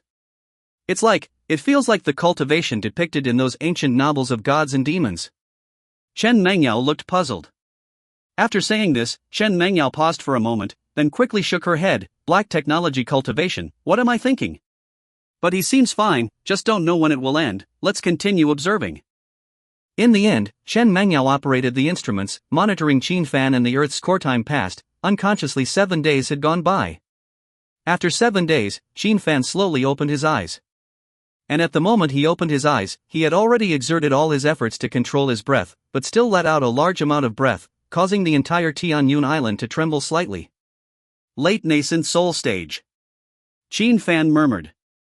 By the bank of the river of time, he had cultivated for 7 days, advancing from the mid-nascent soul stage to the late nascent soul stage. Qin Fan was naturally delighted after completing his cultivation and advancing into the late nascent soul stage. Subsequently, he progressed to the perfect nascent soul stage and then realized that by comprehending the will of the heavenly Tao, he could enter the nascent divinity stage. However, the events by the river of time left Qin Fan slightly puzzled. Who was that person? It seemed they had foreseen my encounter through the Earth's core and even sent me the chaotic immortal scripture along with a pure form of spiritual energy. Qin Fan did not immediately leave after finishing his cultivation, as this opportunity had come quite suddenly and involved many things beyond his understanding. Originally, he cultivated the Taiyi scripture, one of the most powerful cultivation techniques in the Qingxian star domain. However, unexpectedly, the person downstream of the river of time had transmitted the chaotic immortal scripture to him, which was not the most surprising part. What surprised him the most was that the chaotic immortal scripture was somehow linked to the chaotic pearl. This made his cultivation with the chaotic pearl incredibly efficient, allowing him to advance from the mid-nascent soul stage to the late nascent soul stage in just 7 days. It must be understood that advancing a small realm in the nascent soul stage typically took decades, if not centuries since arriving on Earth. Qin Fan had not even spent a year, yet he had already reached the late nascent soul stage. This speed was unparalleled in the entire starry sky. As Qin Fan delved deeper into his thoughts, he became increasingly astonished. He had been guided to Earth by the chaotic pearl, then discovered its flaws, and later found that someone from the future near the river of time seemed to be aware of his possession of the chaotic pearl. This made Qin Fan feel as if he were being orchestrated by some unseen force. Thinking of this, Qin Fan once again opened the eye of true sight, gazing at the Earth's core, hoping to explore the truth near the river of time again. However, this time there was no response, furrowing Qin Fan's brows. Well, it seems I won't be able to uncover the truth for the time being. I can only wait for the next opportunity. Qin Fan sighed deeply. At that moment, hurried footsteps approached, and Chen Mengyao, clad in a white lab coat, rushed to Qin Fan's side, anxiously asking, "How are you?" Suddenly 7 days passed. "I'm fine," Qin Fan replied promptly. "Really fine?" Chen Mengyao approached Qin Fan, carefully observing him. Upon confirming that Qin Fan was indeed fine, she breathed a sigh of relief and said, "You were in a strange state for 7 consecutive days. I tried to shield the Earth's core, but it didn't work. I thought something had happened to you. Now it seems you're really okay. Is everything okay on the island these days?" Qin Fan inquired. "Just a sudden earthquake a while ago. I hurried down here, but apart from that, there's nothing much happening," Chen Mengyao replied truthfully. "Then I should return to Jiangcheng," Qin Fan stated. "Are you leaving for Jiangcheng?"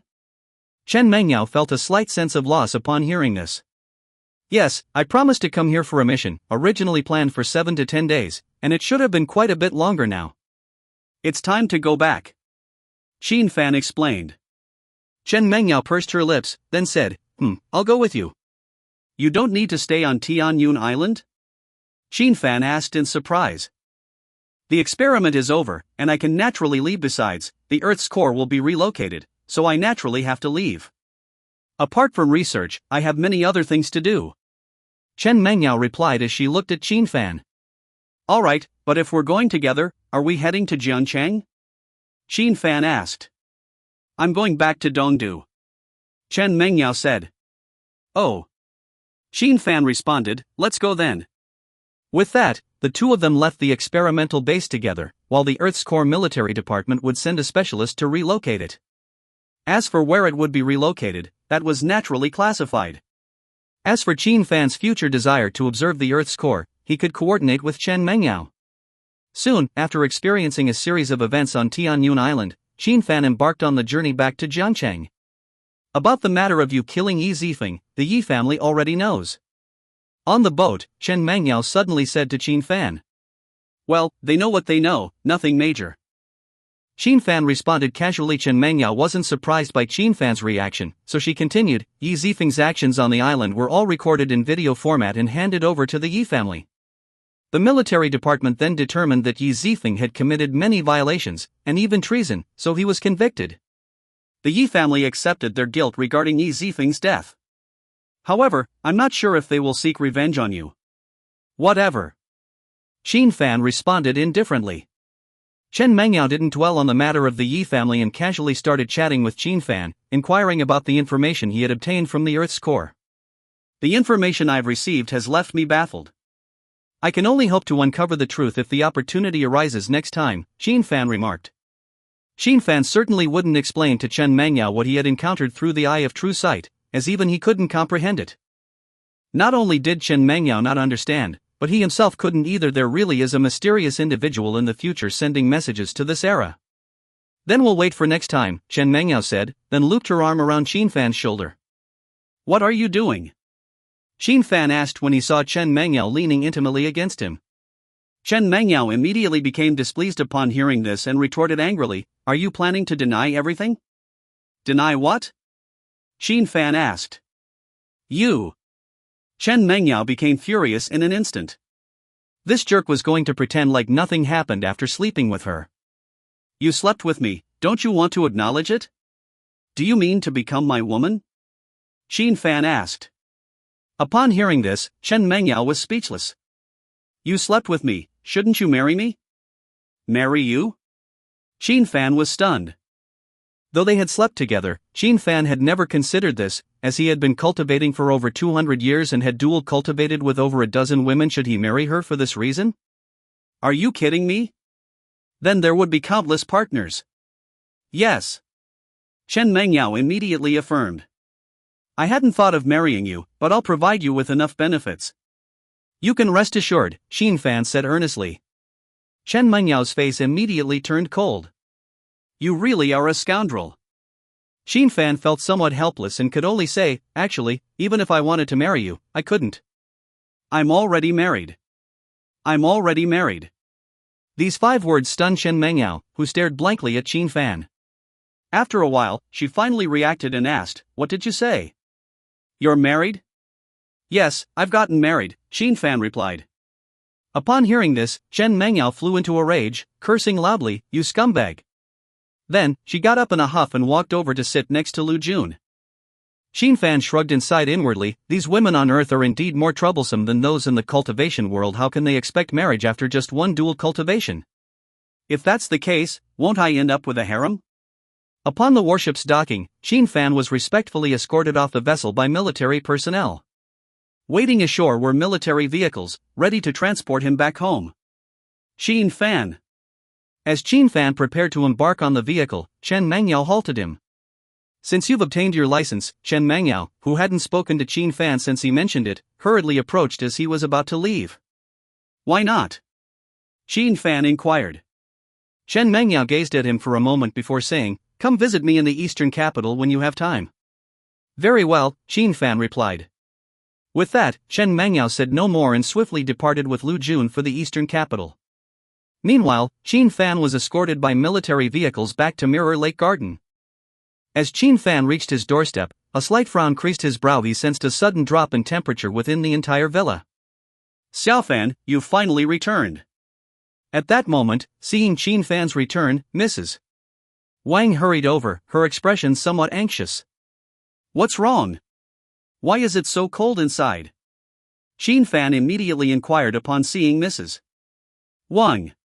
"Xiao Fan, Miss has been in her room cultivating for 3 days and nights without coming out.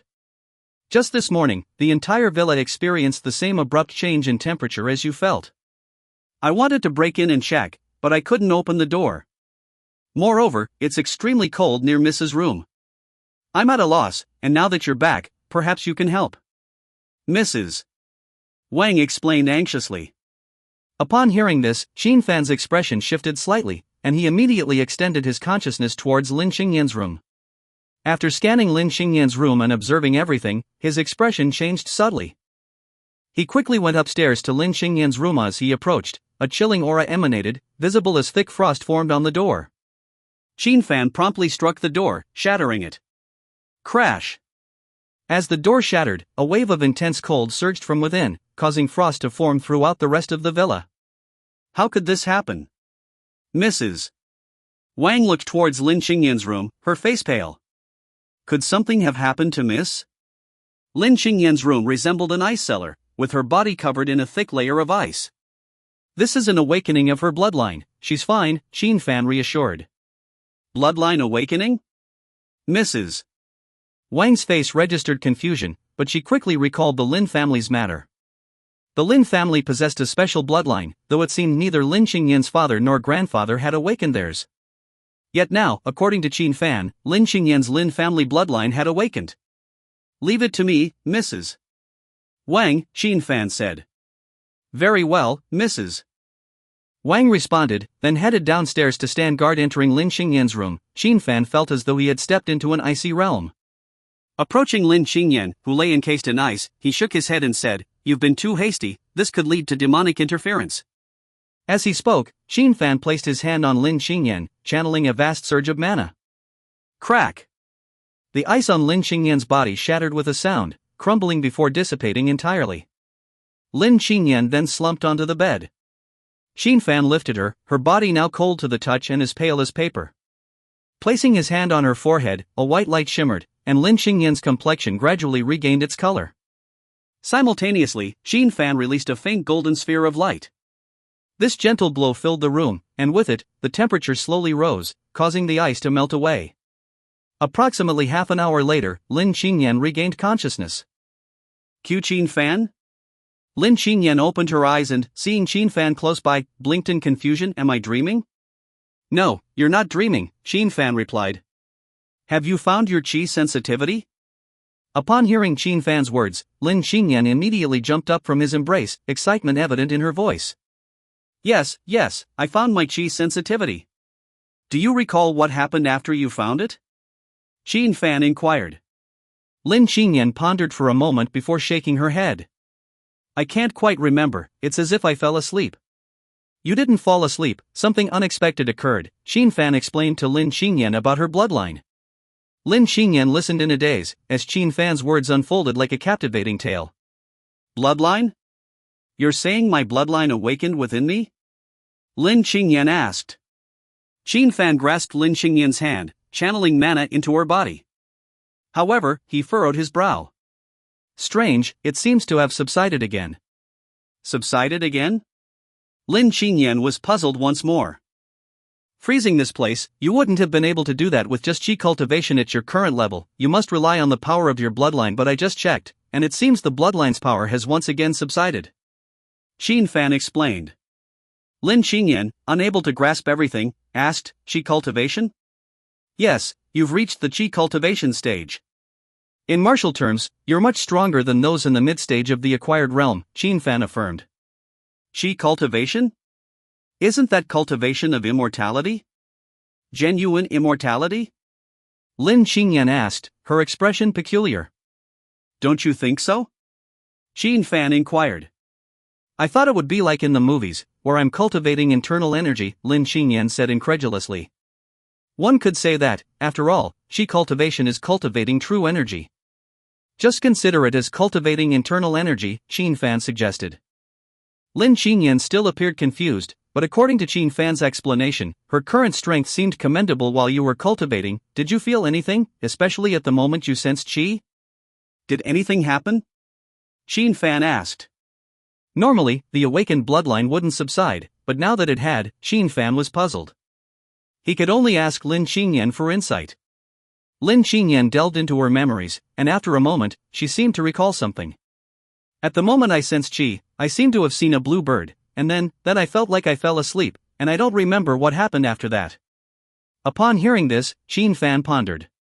This sensation seemed like a partial awakening failure, but the release of extreme cold energy didn't seem like a failure.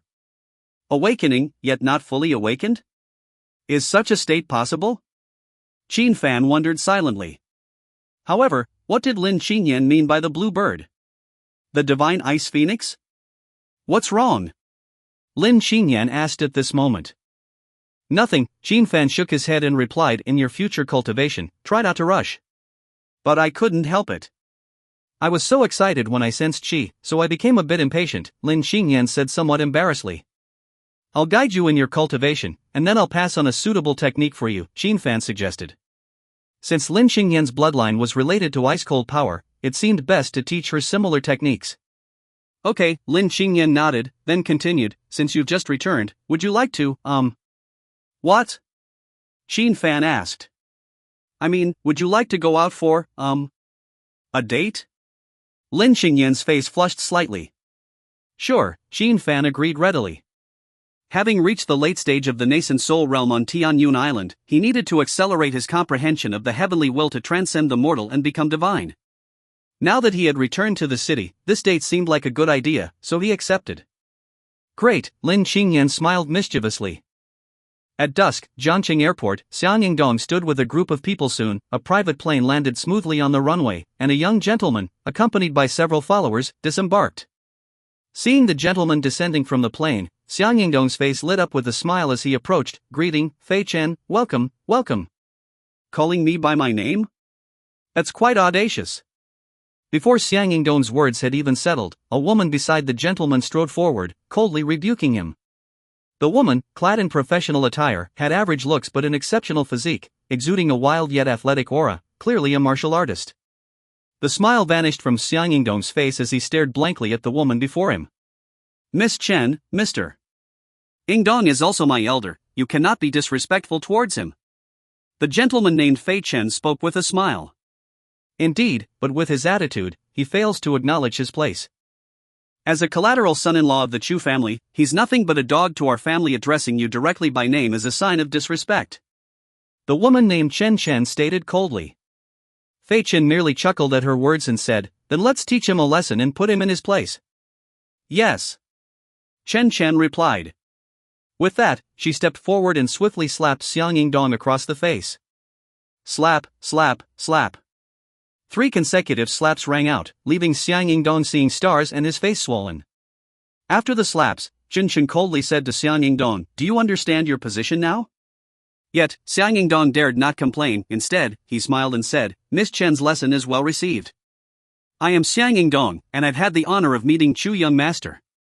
Fei Chen nodded lightly and said with a faint smile, let's go.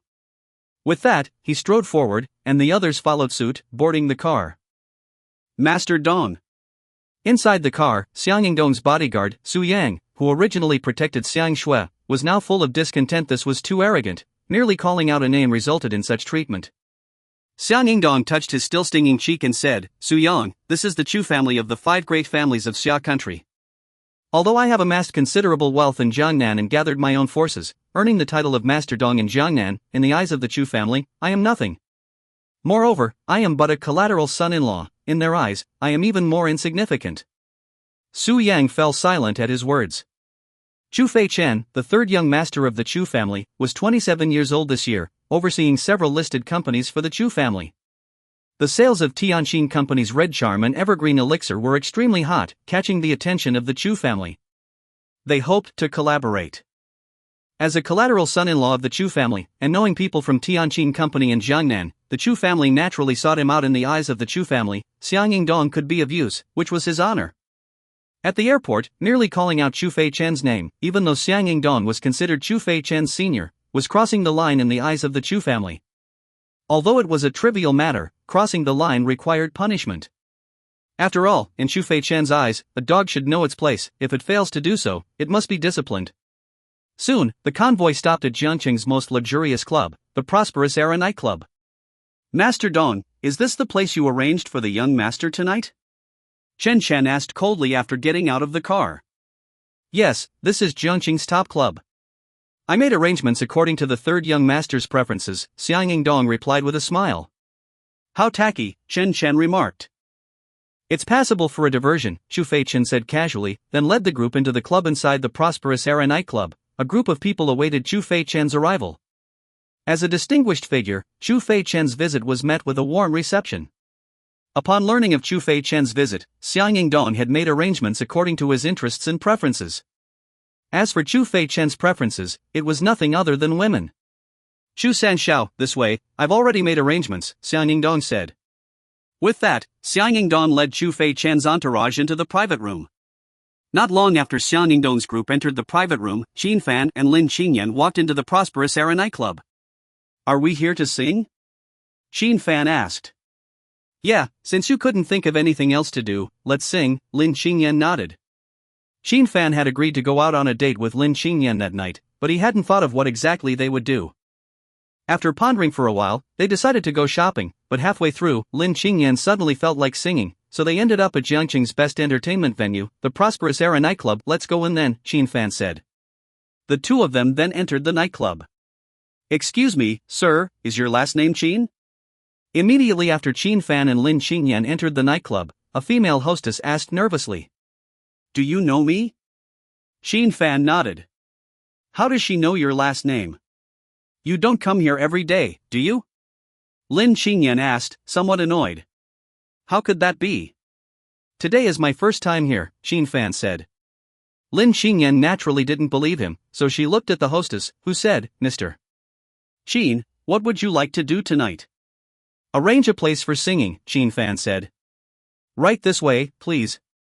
The hostess nodded and then led Qin Fan and Lin Ching Yan inside. Before long, Qin Fan and Lin Ching Yan were taken to an incredibly luxurious private room. "Mr. Qin, the best private room across from here has been reserved for tonight, but you can make do with this one," the hostess said as she turned on the lights. "We're just here to sing, there's no need for such lavish arrangements," Lin Ching Yan couldn't help but say when she saw the full view of the private room. The private room was very luxurious and spacious, capable of accommodating more than 20 people for singing. "Yeah, there's no need. Let's switch to a smaller one," Qin Fan also said. No, when Mr. Qin comes, we must arrange according to top standards, otherwise, it will be difficult for us," the hostess immediately said. Qin Fan shrugged and could only accept it. "Is he spending lavishly here and hiring many hostesses, which is why you're treating him like this?" Lin Ching Yan asked the female hostess. "No, of course not. Mr. Qin hasn't spent a penny here, it's definitely his first time," the female hostess explained immediately. "Why are you showing him such respect then?" Lin Ching Yan asked, puzzled, furrowing her brows. Mr. Qin is the owner here. It's our honor and duty to provide him with such service," the female hostess said. Lin Ching Yan's eyes widened in shock as she looked at Qin Fan. "Are you the proprietor of this establishment?" Lin Ching Yan looked incredulously at Qin Fan. "I recall that this establishment is backed by the Qianhuang Hall." "Yes, it is indeed a gift from Ning Rushuan of Qianhuang Hall," Qin Fan confirmed. Seeing this, the head waiter hastily withdrew, leaving Qin Fan and Lin Ching Yan alone. Lin Ching Yan sighed and remarked, "I came out to sing, but then ended up running into your establishment. It feels rather peculiar. After I took over, I never came in. Nor did I manage it, it was all handled by Ning Rushuan's people," Qin Fan explained with a shrug. Rolling her eyes, Lin Ching Yan ceased dwelling on the matter and inquired, "As for singing, what repertoire do you favor?" "I don't sing," Qin Fan admitted. "You don't?" Lin Ching Yan's beautiful eyes met Qin Fan's as she queried, "Then why did you agree to sing with me?"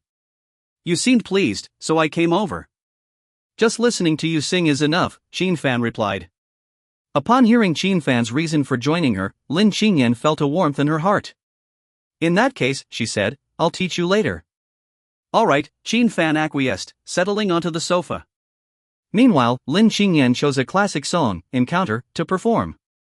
As the winter's departure played out in her melodious voice, her eyes remained fixed on Qin Fan. Listening attentively to Lin Ching Yan's mellifluous singing, Qin Fan experienced a strange sensation. It felt as though the song was narrating their encounter. In that moment, everything around them faded away, leaving only Lin Ching Yan serenading him, her voice resonating with his heartstrings. A profound sense of providence slowly seeped into Qin Fan's consciousness. This realization of providence was deeper and richer than any he had experienced before. "How was it?" Lin Ching Yan's voice interrupted Qin Fan's contemplation. This brought Qin Fan back to reality, and as he looked ahead, he saw Lin Ching Yan standing with hands clasped behind her back, her beautiful eyes sparkling as she awaited his response. "It was beautiful," Qin Fan replied. Upon hearing his praise, Lin Ching Yan beamed brightly. "It's been a while since I last sang. I was worried I might not do well," she admitted. "It was beautiful.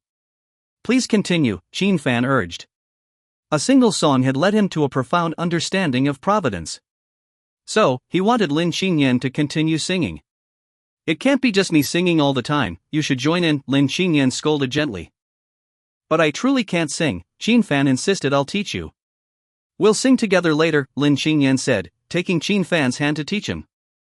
Meanwhile, in the most luxurious private room of Shengshi Fengqing, Chu Feichen sat on the sofa, accompanied by Xiang Yingdong. Before Chu Feichen stood 12 young women, each with exquisite faces and well-proportioned figures. Any one of them would turn heads on the street, with many men even calling them goddesses. However, Chu Feichen's gaze was dark as he stared at these 12 beautiful women, their aura now emanating an intense chill. These women were already dressed rather revealingly, but now, with Chu Feichen's chilling presence, they couldn't help but shiver involuntarily. Seeing Chu Feichen's somber gaze fixed on the 12 women, yet remaining silent, Xiang Yingdong could only venture, "Young Master Chu, I wonder if..." Chu Feichen turned to Xiang Yingdong, then back to the 12 women, and sneered, "Xiang Yingdong, I had hoped you would handle things properly yet, what you've prepared for me is this?" At these words, Xiang Yingdong's heart skipped a beat, his complexion turning pale. Due to his status as a prospective son-in-law, he naturally couldn't indulge in female company. However, his taste in women's selection was certainly not lacking. Moreover, these 12 women were chosen not only by him but also by his friends and subordinates. They had even scoured various places in Jiangnan to find the most outstanding and beautiful women. It could be said that these 12 women, both in appearance and figure, were extremely remarkable. But he never expected that Chu Feichen's standards would be so high that he completely disregarded them. "Chu San Xiao, this..." Xiang Yingdong could only explain with a stiff scalp and then prepare to select another batch. "What do you mean by this kind of quality? If you don't like it, just say so. Why insult us?" At this moment, one of the beautiful women whispered a low complaint. Her voice was barely audible, directed solely at Chu Feichen's remark. However, as soon as these words were spoken, Xiang Yingdong's face changed drastically, and not only his, but also the faces of the other women. When they were summoned, they were specifically instructed that tonight's guest was a big shot with a rather temperamental disposition. Hence, they must not be careless, let alone show any dissatisfaction. They had to serve diligently. Of course, these women were unaware of Chu Feichen's identity. If they knew, presumably none would dare to be dissatisfied. However, now one woman dared to voice her discontent. "Wenwen, don't!" the woman beside her attempted to dissuade her. But Wenwen, realizing her words had been heard, stopped pretending and retorted with anger, "Did I say anything wrong? We're here to work. If you don't like us, just say it plainly. What do you mean, this kind of quality? Why should we be humiliated? Shut up and apologize to young Master Chu immediately." Xiang Yingdong immediately scolded Wenwen. However, the woman named Wenwen showed no intention of compromising. Seeing her defiance, Xiang Yingdong felt his scalp tingle and immediately wanted to contact the guards like Su Yang outside to take Wenwen away. But at this moment, Chu Feichen suddenly grinned, his handsome face turning extremely sinister.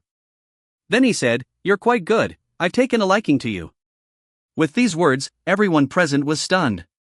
Xiang Yingdong looked at Chu Feichen, about to say something. "What are you looking at? I want her. Everyone else, get out," Chu Feichen said coldly. Xiang Yingdong's spine went cold instantly, and he dared not speak. He signaled the other women to leave, and he himself left the private room first. He could already foresee what would happen to this woman next. Chu Feichen's character was something he had heard of, but he couldn't do anything about it. Who told this woman to be so disrespectful? After Xiang Yingdong left the room, the remaining 11 women looked at Wenwen, each filled with worry. Wenwen also realized what was happening and quickly spoke up, "I won't do this job. I'm not staying." After saying this, she and the other women walked towards the exit. However, when they reached the door, Chen blocked Wenwen and said in a low voice, "The young master has taken a liking to you, so get in there." Wenwen's body froze on the spot. At this moment, Chen reached out, grabbed Wenwen, and dragged her inside. "Let go of me. I'm not staying, I'm not staying," Wenwen screamed. However, Chen remained unmoved, dragging her in front of Chu Feichen and then walking out, closing the door behind him. At this moment, Wenwen felt a suffocating sensation enveloping her. Chu Feichen looked at Wenwen with indifference and said, "I detest people who don't know their place. Chu Xiao. I am sorry, please. Let me go." Wenwen's body trembled, her voice quivering. At that moment, she truly regretted it. This young master before her was truly not someone she could provoke. Go! Chu Feichen gave a sinister smile as he slowly stood up. You, who I detest the most, how could I possibly let you go? As Chu Feichen rose to his feet, he approached Wenwen while speaking. Unable to control herself, Wenwen retreated, then abruptly turned and ran to the door, trying to open it, but the door was firmly shut. Bang! Bang! Bang! Wenwen pounded on the door frantically, crying out, "Open the door, let me out, help me." However, there was no response from outside. Where do you think you're going? At that moment, Chu Feichen walked up behind Wenwen, his voice low and chilling. Wenwen leaned against the door, shaking her head incessantly, her eyes filled with terror. But Chu Feichen showed no mercy whatsoever as he reached out toward Wenwen. Help! Help me! The soundproofing of this private room was excellent. However, those outside the room, including Xiang Yingdong and Su Yang, could clearly hear Wenwen's desperate cries, which were utterly heartbreaking. And now that the other women had been sent away by Xiang Yingdong, only a woman named Chen Shi remained standing at the door. But even though the agonized cries emanated from within, Chen Shi remained unmoved. As the chilling screams rang out, even those walking in the corridor, though some distance away, heard them. What's happening? Is someone calling for help? Yes, I think I heard it too. That sound is so chilling. The staff and many customers inside the club could hear the cries, which were so agonizing that they sent shivers down their spines. But no one dared to go and see what was happening. The people who could come to Shangshi Fengqing nightclub were all of high status, and with so many people guarding the outside of the room where the sound came from, it was evident that the occupants inside were extremely important individuals. It's better not to get involved. In the room opposite Chu Feichen's, Lin Ching Yan had just finished teaching Qin Fan a song and was sitting on the sofa. At this moment, a waiter came over to bring food and drinks to Lin Ching Yan and Qin Fan, so the two of them could hear the sounds coming from the opposite room very clearly. Upon hearing the sounds, Lin Ching Yan felt a chill run down her spine. It was too agonizing, so she asked, "What's happening over there?" "Tonight's guest is a big shot, so we're not allowed to go over, and I don't know what's going on," the female attendant shook her head and replied truthfully. "It sounds like a cry for help, something must be wrong," Lin Ching Yan discerned from the cries, her face filled with concern, and immediately looked towards the opposite room, and in that instant, she saw Xiang Yingdong. Then she immediately turned to Qin Fan and said, "Qin Fan, it's Uncle Xiang." Qin Fan also glanced outside and indeed saw Xiang Yingdong, Snow's father. "Qin Fan, something's not right, it feels like something serious is happening." Lin Ching Yan suddenly stood up and said to Qin Fan, "This is your establishment, you can't let anything serious happen here, we have to go and see." Upon hearing this, Qin Fan realized it made sense. He immediately released his spiritual sense and scanned the situation inside. After scanning and seeing the situation inside, Qin Fan frowned and then got up, walking out of the room with Lin Ching Yan. Xiaolin, and Mr. Qin. As the two walked out of the room, Xiang Yingdong naturally saw them and immediately called out, "Uncle Xiang, what's happening inside?" Lin Ching Yan asked immediately. Xiang Yingdong's face showed a difficult expression, then he said, "It's the third young master of the Chu family inside, so let's not get involved in this matter." Lin Ching Yan looked surprised at the mention of Xiang Yingdong. In her impression, Xiang Yingdong, Lord Ing, was an extremely bold and heroic figure, so why did he now seem so timid? "Open the door." Qin Fan ignored him and said to Chen Shi outside with a cold voice, "The young master is handling matters inside. No one else is allowed to interfere." Chen Shi stared directly at Qin Fan and said coldly, "He's the owner of this establishment. Who are you calling no one else? Open the door. There must be something wrong inside." Lin Ching Yan said. "Regardless of who it is, the young master is conducting business, and no one is allowed to disturb him," Chen Shi asserted forcefully. "Xiaolin, and Mr. Qin, this matter." Xiang Yingdong attempted to persuade once more. Bang! However, before Xiang Yingdong could finish his sentence, Qin Fan had already kicked the door open, along with Chen Shi and the door itself, crashing. As the door swung open, Lin Ching Yan instinctively looked inside. Ah! Seeing everything inside the private room, Lin Ching Yan let out a scream of horror. Meanwhile, Xiang Yingdong glanced inside, then turned his head away. Although he had anticipated the fate of the girl named Wenwen, witnessing it firsthand still made his heart tremble. Chu Feichen's actions were simply too cruel. Inside the room, the woman named Wenwen was barely clothed, her body stiff, covered in bruises of purple and blue, her eyes rolled back, froth spilling from her mouth. At a glance, one could tell she had been subjected to inhuman abuse. What's going on? Chu Feichen paused and asked Chen Shi, who had flown in. Chen Shi got up and said to Chu Feichen, "Young master, my apologies, someone came to disturb us, and I didn't pay attention for a moment. I was kicked by him, but don't worry, I'll handle the situation soon." With that, Chen Shi strode out with a murderous look on her face. Wait. However, Chu Feichen stopped her at this moment. Chen Shi paused and looked at her young master. At this moment, Chu Feichen's eyes gleamed as he looked at Lin Ching Yan standing at the door, with a greedy and eager expression. "Xiang Dong, if you had brought a woman of this caliber earlier, there wouldn't have been so much trouble." Chu Feichen licked his lips as he spoke to Lin Ching Yan. With that, he walked towards Lin Ching Yan. Seeing Chu Feichen approaching, Lin Ching Yan's face turned pale, and she quickly hid behind Xin Fan. This man is a devil. What else can you call a man who abuses women like this? Soon, Chu Feichen, accompanied by Chen Shi, emerged from the private room and stood in front of Xin Fan and Xiang Dong. "Miss, the young master has taken a liking to you, come over." Chen Shi spoke first. "Chu San Xiao, he is the boss of Tianqin Company, Mr. Qin. Miss Lin here is Mr. Qin's lover." Xiang Dong, upon witnessing this scene, immediately spoke up. "Oh?" Chu Feichen's eyes lit up at Xiang Dong's words, then he turned to Qin Fan and said, "So, you're Mr. Qin. That's convenient. It saves me the trouble of meeting you separately. May I have a moment of your time?" Qin Fan asked, squinting. "Yes, I am from the Chu family, the third young master of the Chu family, Chu Feichen.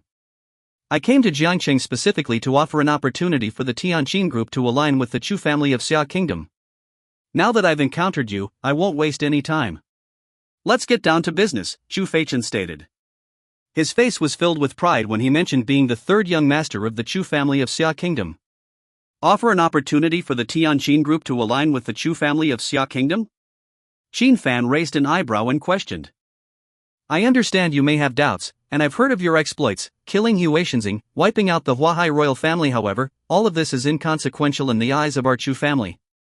The reason we offer you an opportunity to align with us is because we've taken notice of the elixir of evergreen and the elixir of beauty in your possession." "And?" Qin Fan inquired.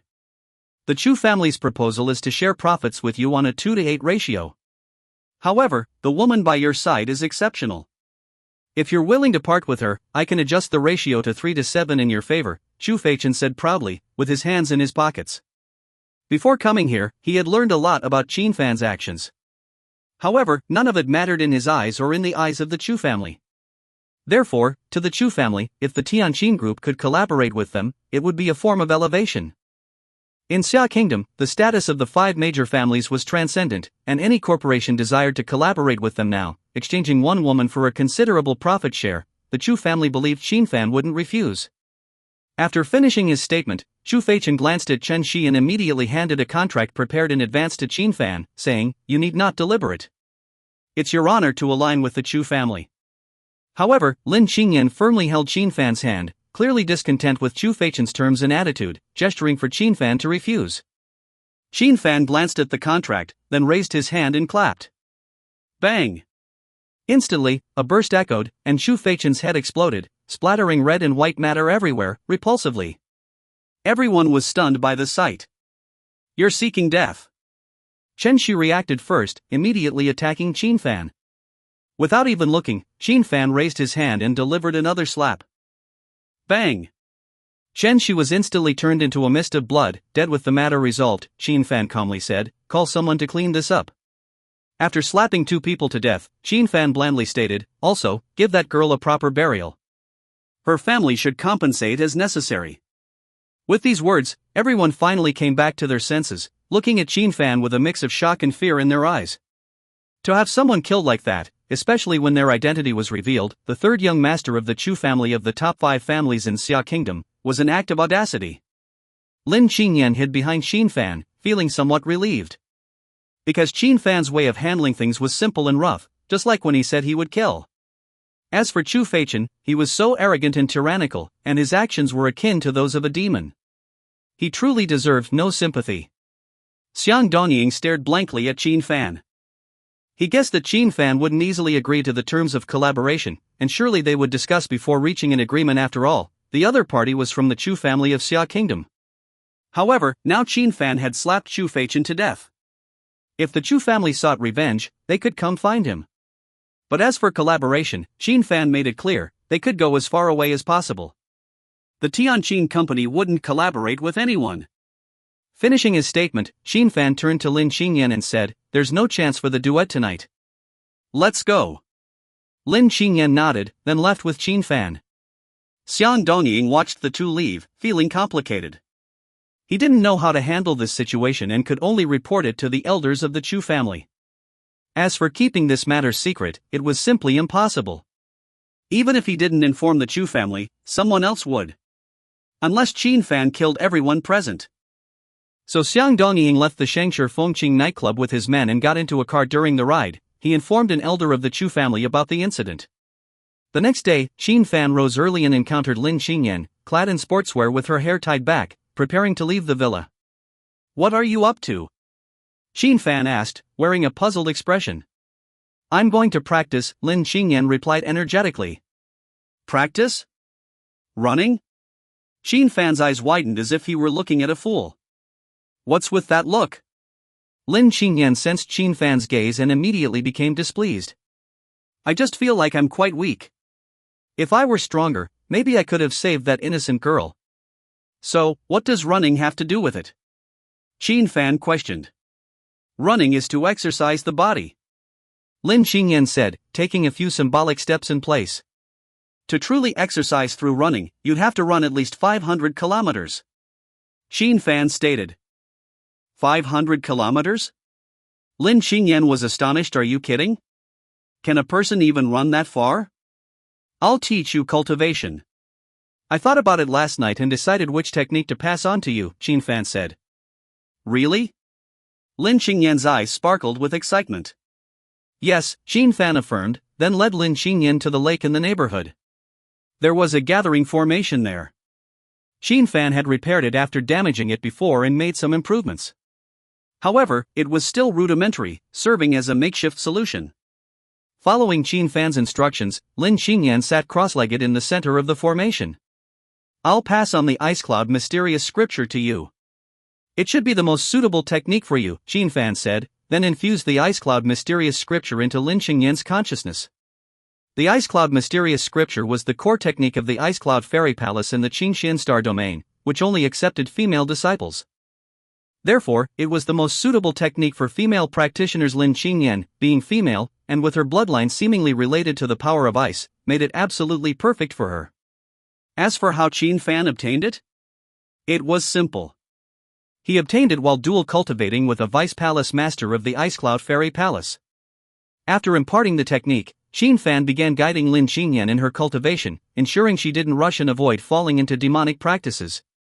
Soon, Lin Ching Yan immersed herself in cultivation, and as she did, a chill emanated from her body. Even at the foundational level, this chilling aura far surpassed what was expected. What was the mystery behind her bloodline?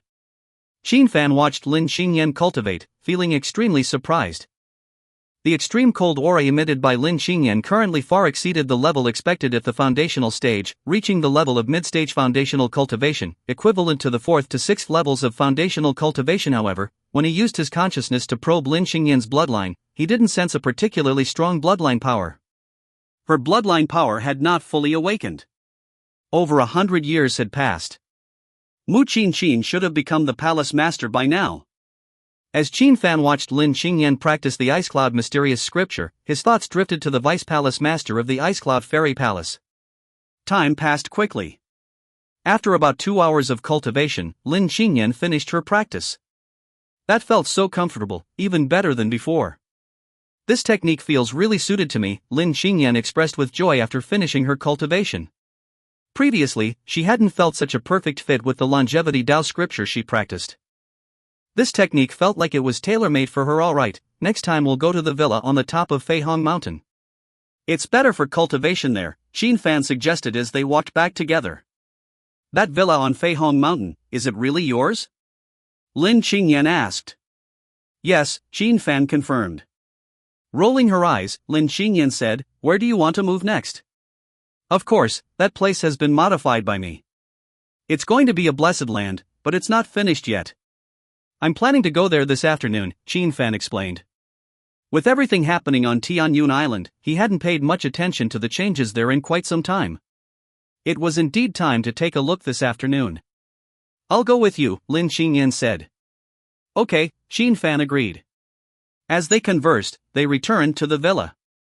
Shortly after they arrived back at the villa, the sound of car engines approached, and Qin Fan saw 3 military off-road vehicles parked in front of Lin Ching Yan's villa. Soon, the doors of the vehicles opened, and Gu Yanlong and the members of the Yuan team stepped out. While Lin Ching Yan was still wondering why Gu Yanlong had returned, he walked over to Qin Fan with a cold expression and said, "Qin Fan, you killed Shufeichen. Now I'm here to arrest you." Lin Ching Yan stared at Gu Yanlong in astonishment. "Senior, what did you say? You're here to arrest Qin Fan?" "Last night, Qin Fan killed Shufeichen in Chenxi at the Shengshi Fengqing nightclub. I've received orders from the Kunlun summit to arrest him. So, even if he's your husband, Lin Ching Yan, I won't shield him," Gu Yanlong said to Lin Ching Yan coldly. Earlier in the morning, Gu Yanlong and his team had boarded military vehicles, preparing to return to the Southwest Military Department. However, they received sudden orders from their superiors to apprehend Qin Fan. The reason was Qin Fan's killing of Chu Feichen, the third young master of the Chu family. Upon hearing this news, Gu Yanlong was initially stunned, then ecstatic. He had been feeling quite displeased during his time in the Jiangnan region. Despite various attempts, including inviting Lin Ching Yan out using any excuse, or even gathering long-lost friends for a reunion, Lin Ching Yan had politely declined. This made Gu Yanlong extremely frustrated. Was Qin Fan really that outstanding? How was he inferior to Qin Fan?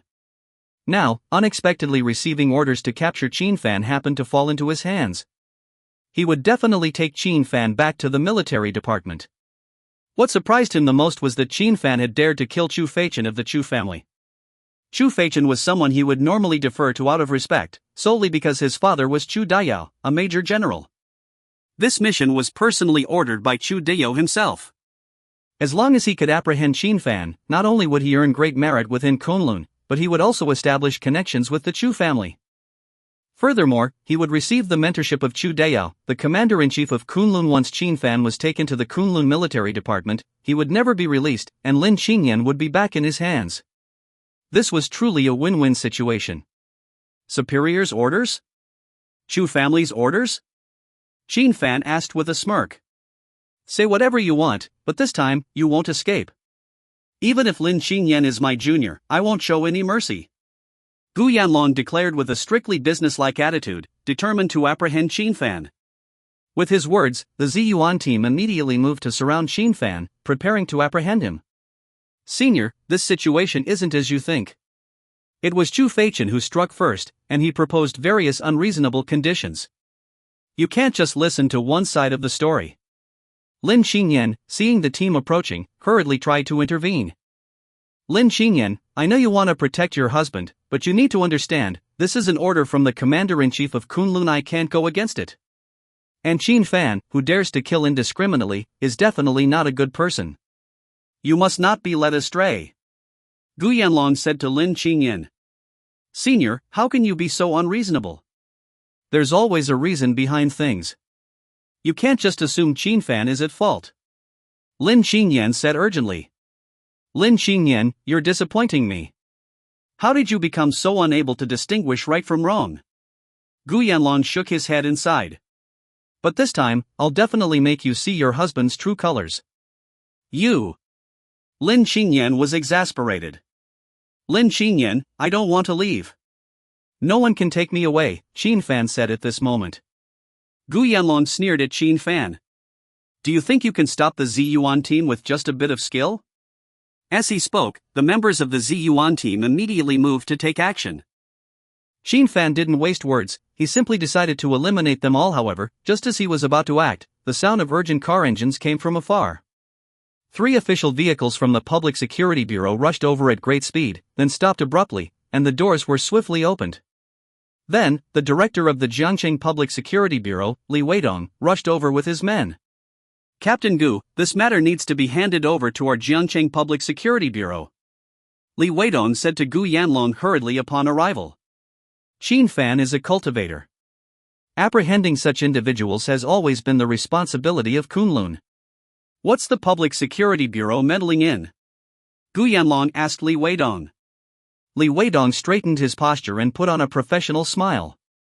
Captain Gu, within the Shangshi Fengqing nightclub, there is still a female corpse. We're still investigating the cause of death.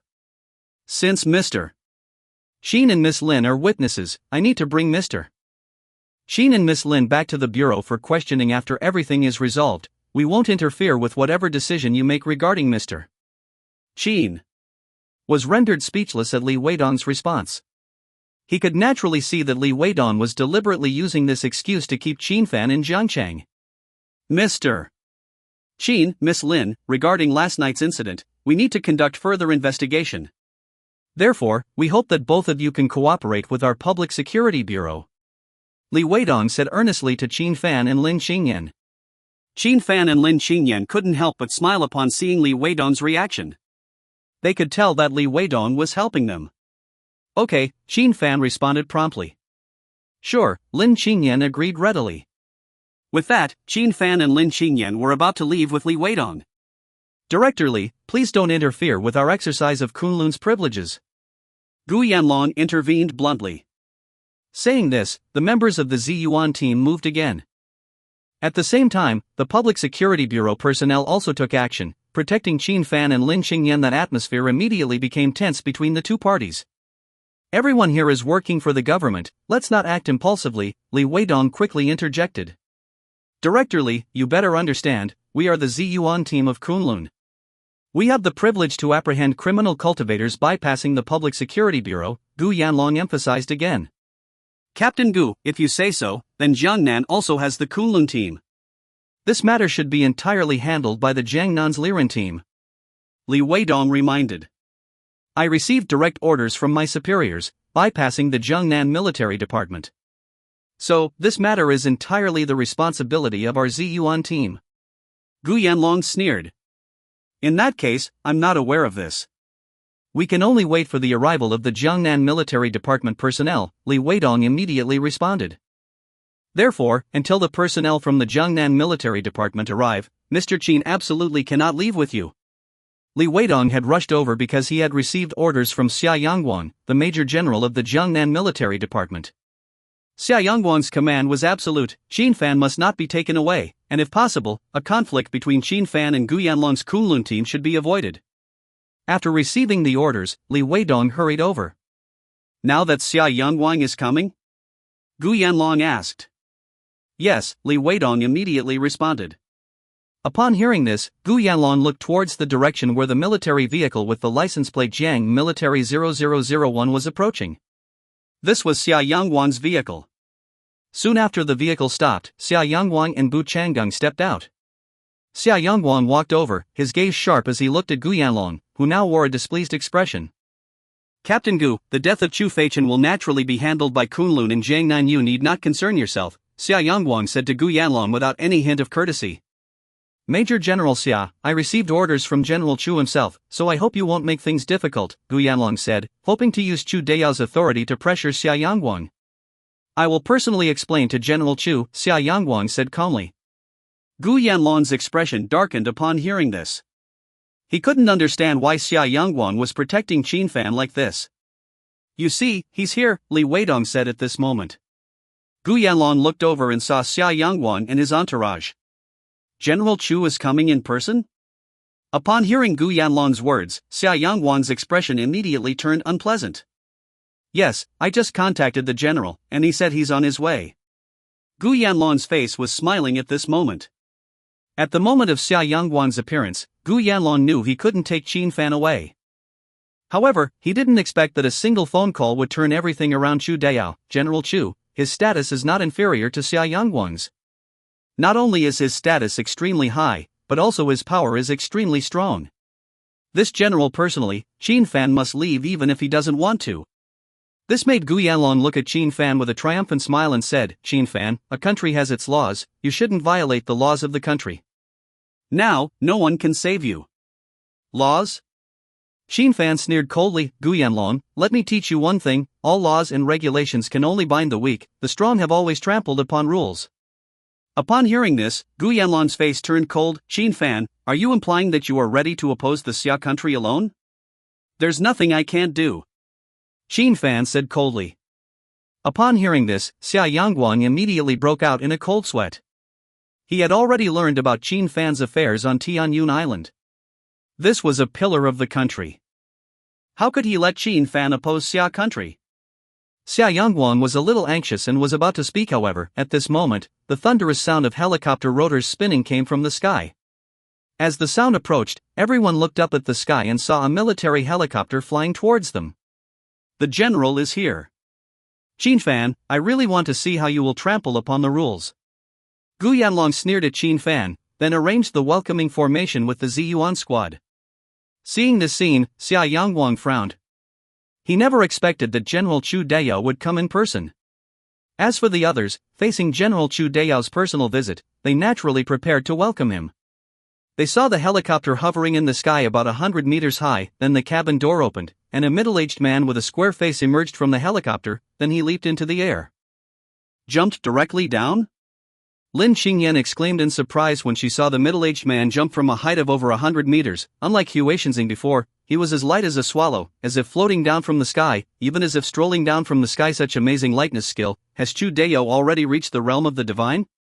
Xia Yangguang saw Chu Deyao descending from the sky as if walking and landing very lightly. Salute! After Chu Deyao landed, Gu Yanlong immediately ordered loudly. Immediately, including Xia Yangguang and the military personnel, all performed the standard military salute to Chu Deyao. Chu Deyao looked at Gu Yanlong and the others, nodding slightly. Just this slight nod made Gu Yanlong and the others tense up. This was a kind of aura naturally emanating from someone in a superior position and a strong individual. Faced with such a person, many people didn't even dare to make eye contact. Chu Deyao was about 1.75 meters tall, with a square face, sword-like eyebrows, and starry eyes. He wore a military uniform adorned with medals, and he walked with a commanding presence. Who is Xin Fan? After approaching, Chu Deyao asked indifferently. Everyone's here, right? Upon seeing Chu Dayao's inquiry, Xin Fan spoke. Chu Deyao frowned upon hearing Xin Fan's words and said, You're the Xin Fan who killed my nephew? Yes, wanting revenge, right? No problem. Xin Fan said indifferently. Now that the most prominent figures are all here, it's time to act. Being so young, being too confident is arrogant. Chu Deyao looked coldly at Xin Fan. Whether I'm arrogant or not, you'll find out when I act. Xin Fan said nonchalantly. Indeed, the aura emanating from Chu Deyao was indeed very strong. He was currently the strongest person Xin Fan had encountered on Earth, much stronger than the fly and Gabriel he had encountered before. His body and soul were almost fused, and he was only one step away from reaching the realm known as divine on Earth. This was also why he was able to become the commander-in-chief of Kunlun. General Chu, didn't you receive the news that Xin Fan recently made great contributions to the Xia country? Xia Yangguang saw the tense atmosphere between Xin Fan and Chu Deyao and hurriedly spoke. Upon hearing Xia Yangguang's words, Gu Yanlong's face showed surprise. Xin Fan went to Tianyun Island. Why didn't he know about this? Chu Deyao was also somewhat surprised. He knew something had happened on Tianyun Island, but the details had been sealed off, not allowed to spread. Only a small number of high-level people knew. However, when Chu Deyao looked at Xin Fan, he couldn't sense any true chi on him. Even if he had made contributions on the island, they couldn't have been significant. So he said, Xia Yangguang, not only did he kill my nephew, but he also killed Chenxi. Do you know who Chenxi is? Xia Yangguang frowned upon hearing this and asked, General Chu, who is this Chenxi? She was a substitute member of Team Zero. Chu Deyao said plainly. Xia Yangguang's scalp tingled upon hearing this. And Gu Yanlong showed a look of disbelief, saying incredulously, a substitute member of Team Zero? That's right, Chenxi is a substitute member of Xia country's Kunlun secret mobile team, Team Zero. This was originally confidential, but since you insist on protecting him, Xia Yangguang, I can only tell the truth. Whether it's Team Zero or a substitute member of Team Zero, do you understand what that implies? Chu Deyao asked. Xia Yangguang broke out in a cold sweat immediately. He never expected the female bodyguard beside Chu Feichen to have such a big background. Team Zero is the Kunlun secret mobile team, executing extremely dangerous tasks. Therefore, the casualty rate is extremely high, so there are many substitute members. Don't be fooled by the term substitute. These substitutes are treated the same as official members, and their strength is not much different from official members, and these people are all the elite of the elite, all of them are Xia country's secrets. And the achievements of these members will be extremely high in the end, such as becoming high-ranking officials in one of the military departments or entering the Jade Void Palace. If it was just Chu Feichen who was killed, that would be one thing, but now adding Chenxi, the Chu family really has no room to maneuver. Sounds impressive, but they'll end up dead with just one slap from me. Anyway, it's the same for you. Stop with the nonsense and let's get on with it. Xin Fan grew impatient listening to the conversation. In his eyes, anyone could be slapped to death. Chu Deyao looked at Xin Fan with cold eyes and said, "If it was just my nephew Chu Feichen who died, I wouldn't have come personally, but now that a member of Team Zero has died, I have to come personally." As he spoke, his aura kept rising, apparently ready to take action against Xin Fan. However, at this moment, the sound of a car horn suddenly came, surprising everyone. Who else is coming? What's going on? Is someone else coming? Xin Fan was truly impatient now. Upon hearing the sound of the car horn, everyone immediately looked over and saw an inconspicuous sedan driving over. After the car stopped, a young man got out of the car. What's going on? Chu Deyao, why are you here? And these are members of the Yuan team, and there are also people from the Public Security Bureau, and Xia Yangguang, what's the matter, why are you all gathered here? The young man looked puzzled as he watched the group of people. Wei Hong, why are you here?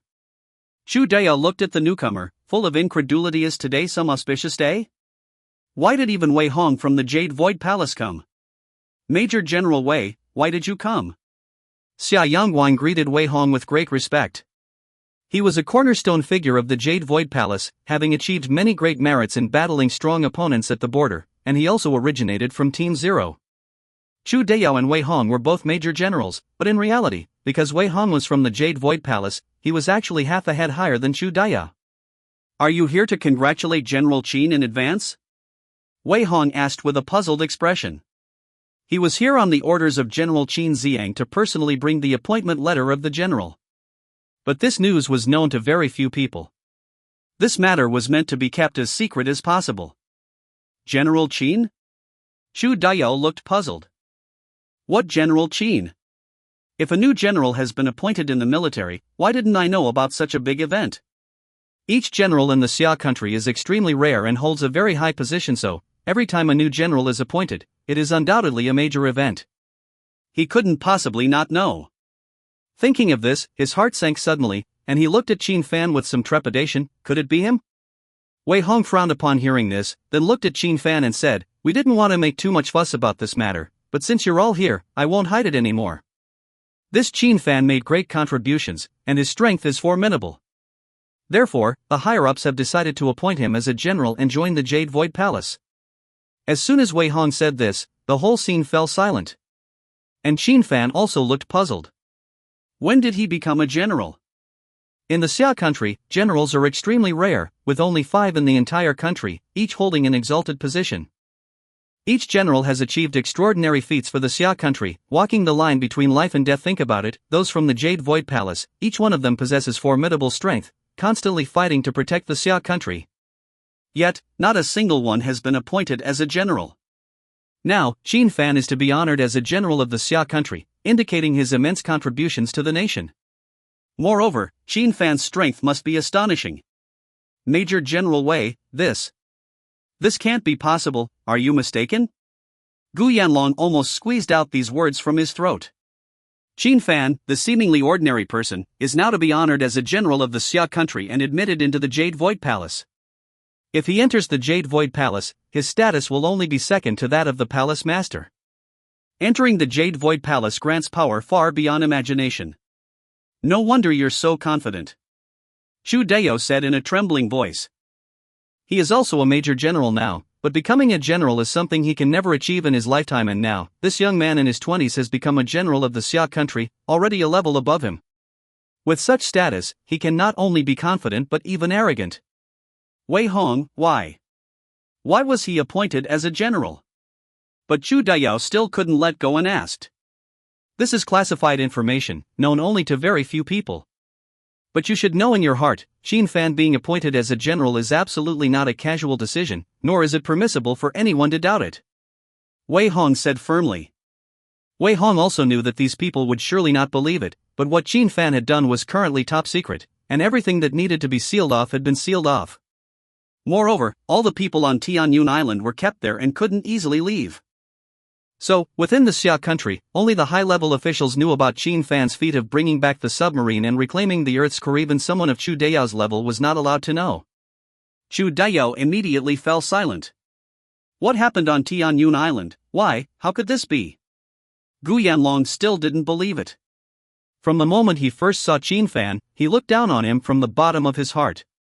But now, what is Qin Fan?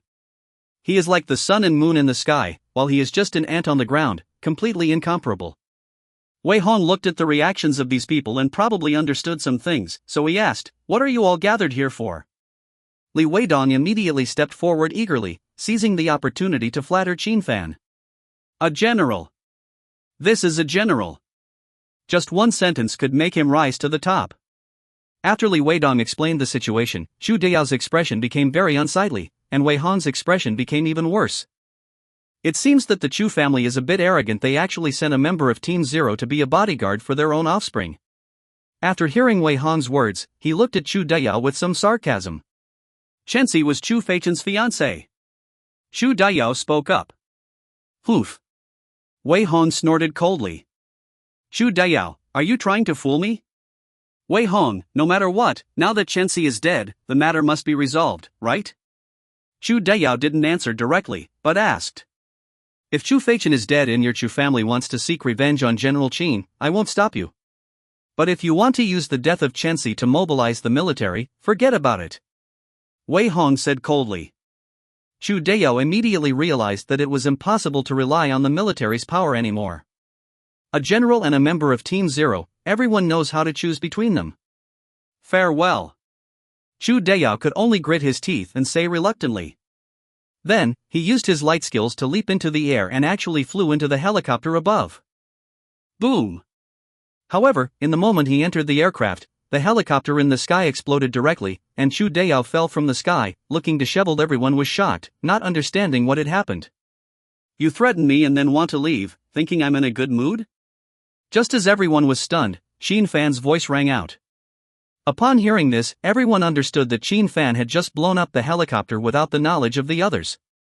Moreover, it was an armed helicopter that unexpectedly exploded directly. Such prowess is truly unfathomable. After landing, Chu Daiyao stared in horror at Qin Fan, not expecting the helicopter to explode like that. Threaten me without consequences? Qin Fan said calmly. Wei Hong's expression turned urgent upon hearing this. Could Qin Fan be planning to kill Chu Daiyao? After all, Chu Daiyao was the general of Kunlun, a major general in rank. If Qin Fan killed him, it would surely cause a major upheaval in the military. Thus, Wei Hong hastily interjected, General Qin, the military will handle this. Please refrain from taking action. Who are you? Qin Fan looked at Wei Hong. Why should I listen to you? Wei Hong was at a loss for words. Indeed, he and Qin Fan were not acquainted. General Qin, could you, for the sake of my dignity, spare Chu Daiyao for now? If he dies, it will bring much trouble to you and those around you, Xia Yangguang pleaded. Chu Daiyao truly couldn't be killed, given his status and position. Qin Fan glanced at Xia Yangguang and said, I'll spare him for your sake, but daring to threaten me demands an explanation. Now kneel and apologize, and I'll spare your life. Upon hearing this, Wei Hong and Xia Yangguang were dumbfounded. Qin Fan actually demanded that Chu Daiyao kneel and apologize.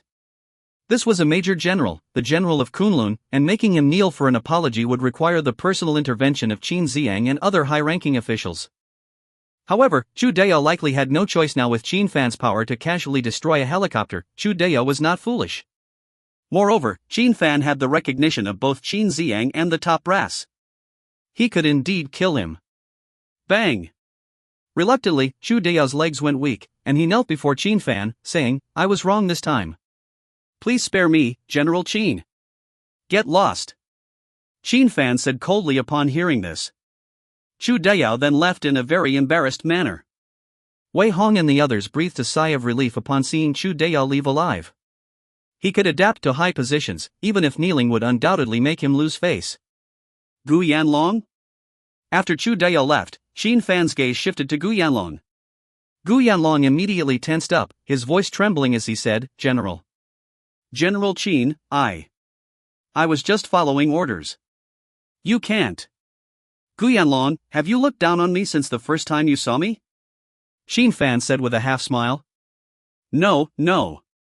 Gu Yanlong immediately shook his head in denial. Qin Fan sneered at his attitude. Do you remember what I said before? Gu Yanlong's expression changed slightly as he recalled Qin Fan's previous words. Laws only bind the weak, the strong always trample upon them. This made him tremble, and he looked towards Lin Ching Yan, evidently seeking help. Lin Ching Yan felt Gu Yanlong's gaze and slightly averted her eyes. In an instant, Gu Yanlong felt a chill in his heart. However, he wouldn't surrender without a fight. He swiftly drew the dagger from his waist, making a last-ditch effort, but Qin Fan's palm instantly slapped him, and Gu Yanlong died in an instant.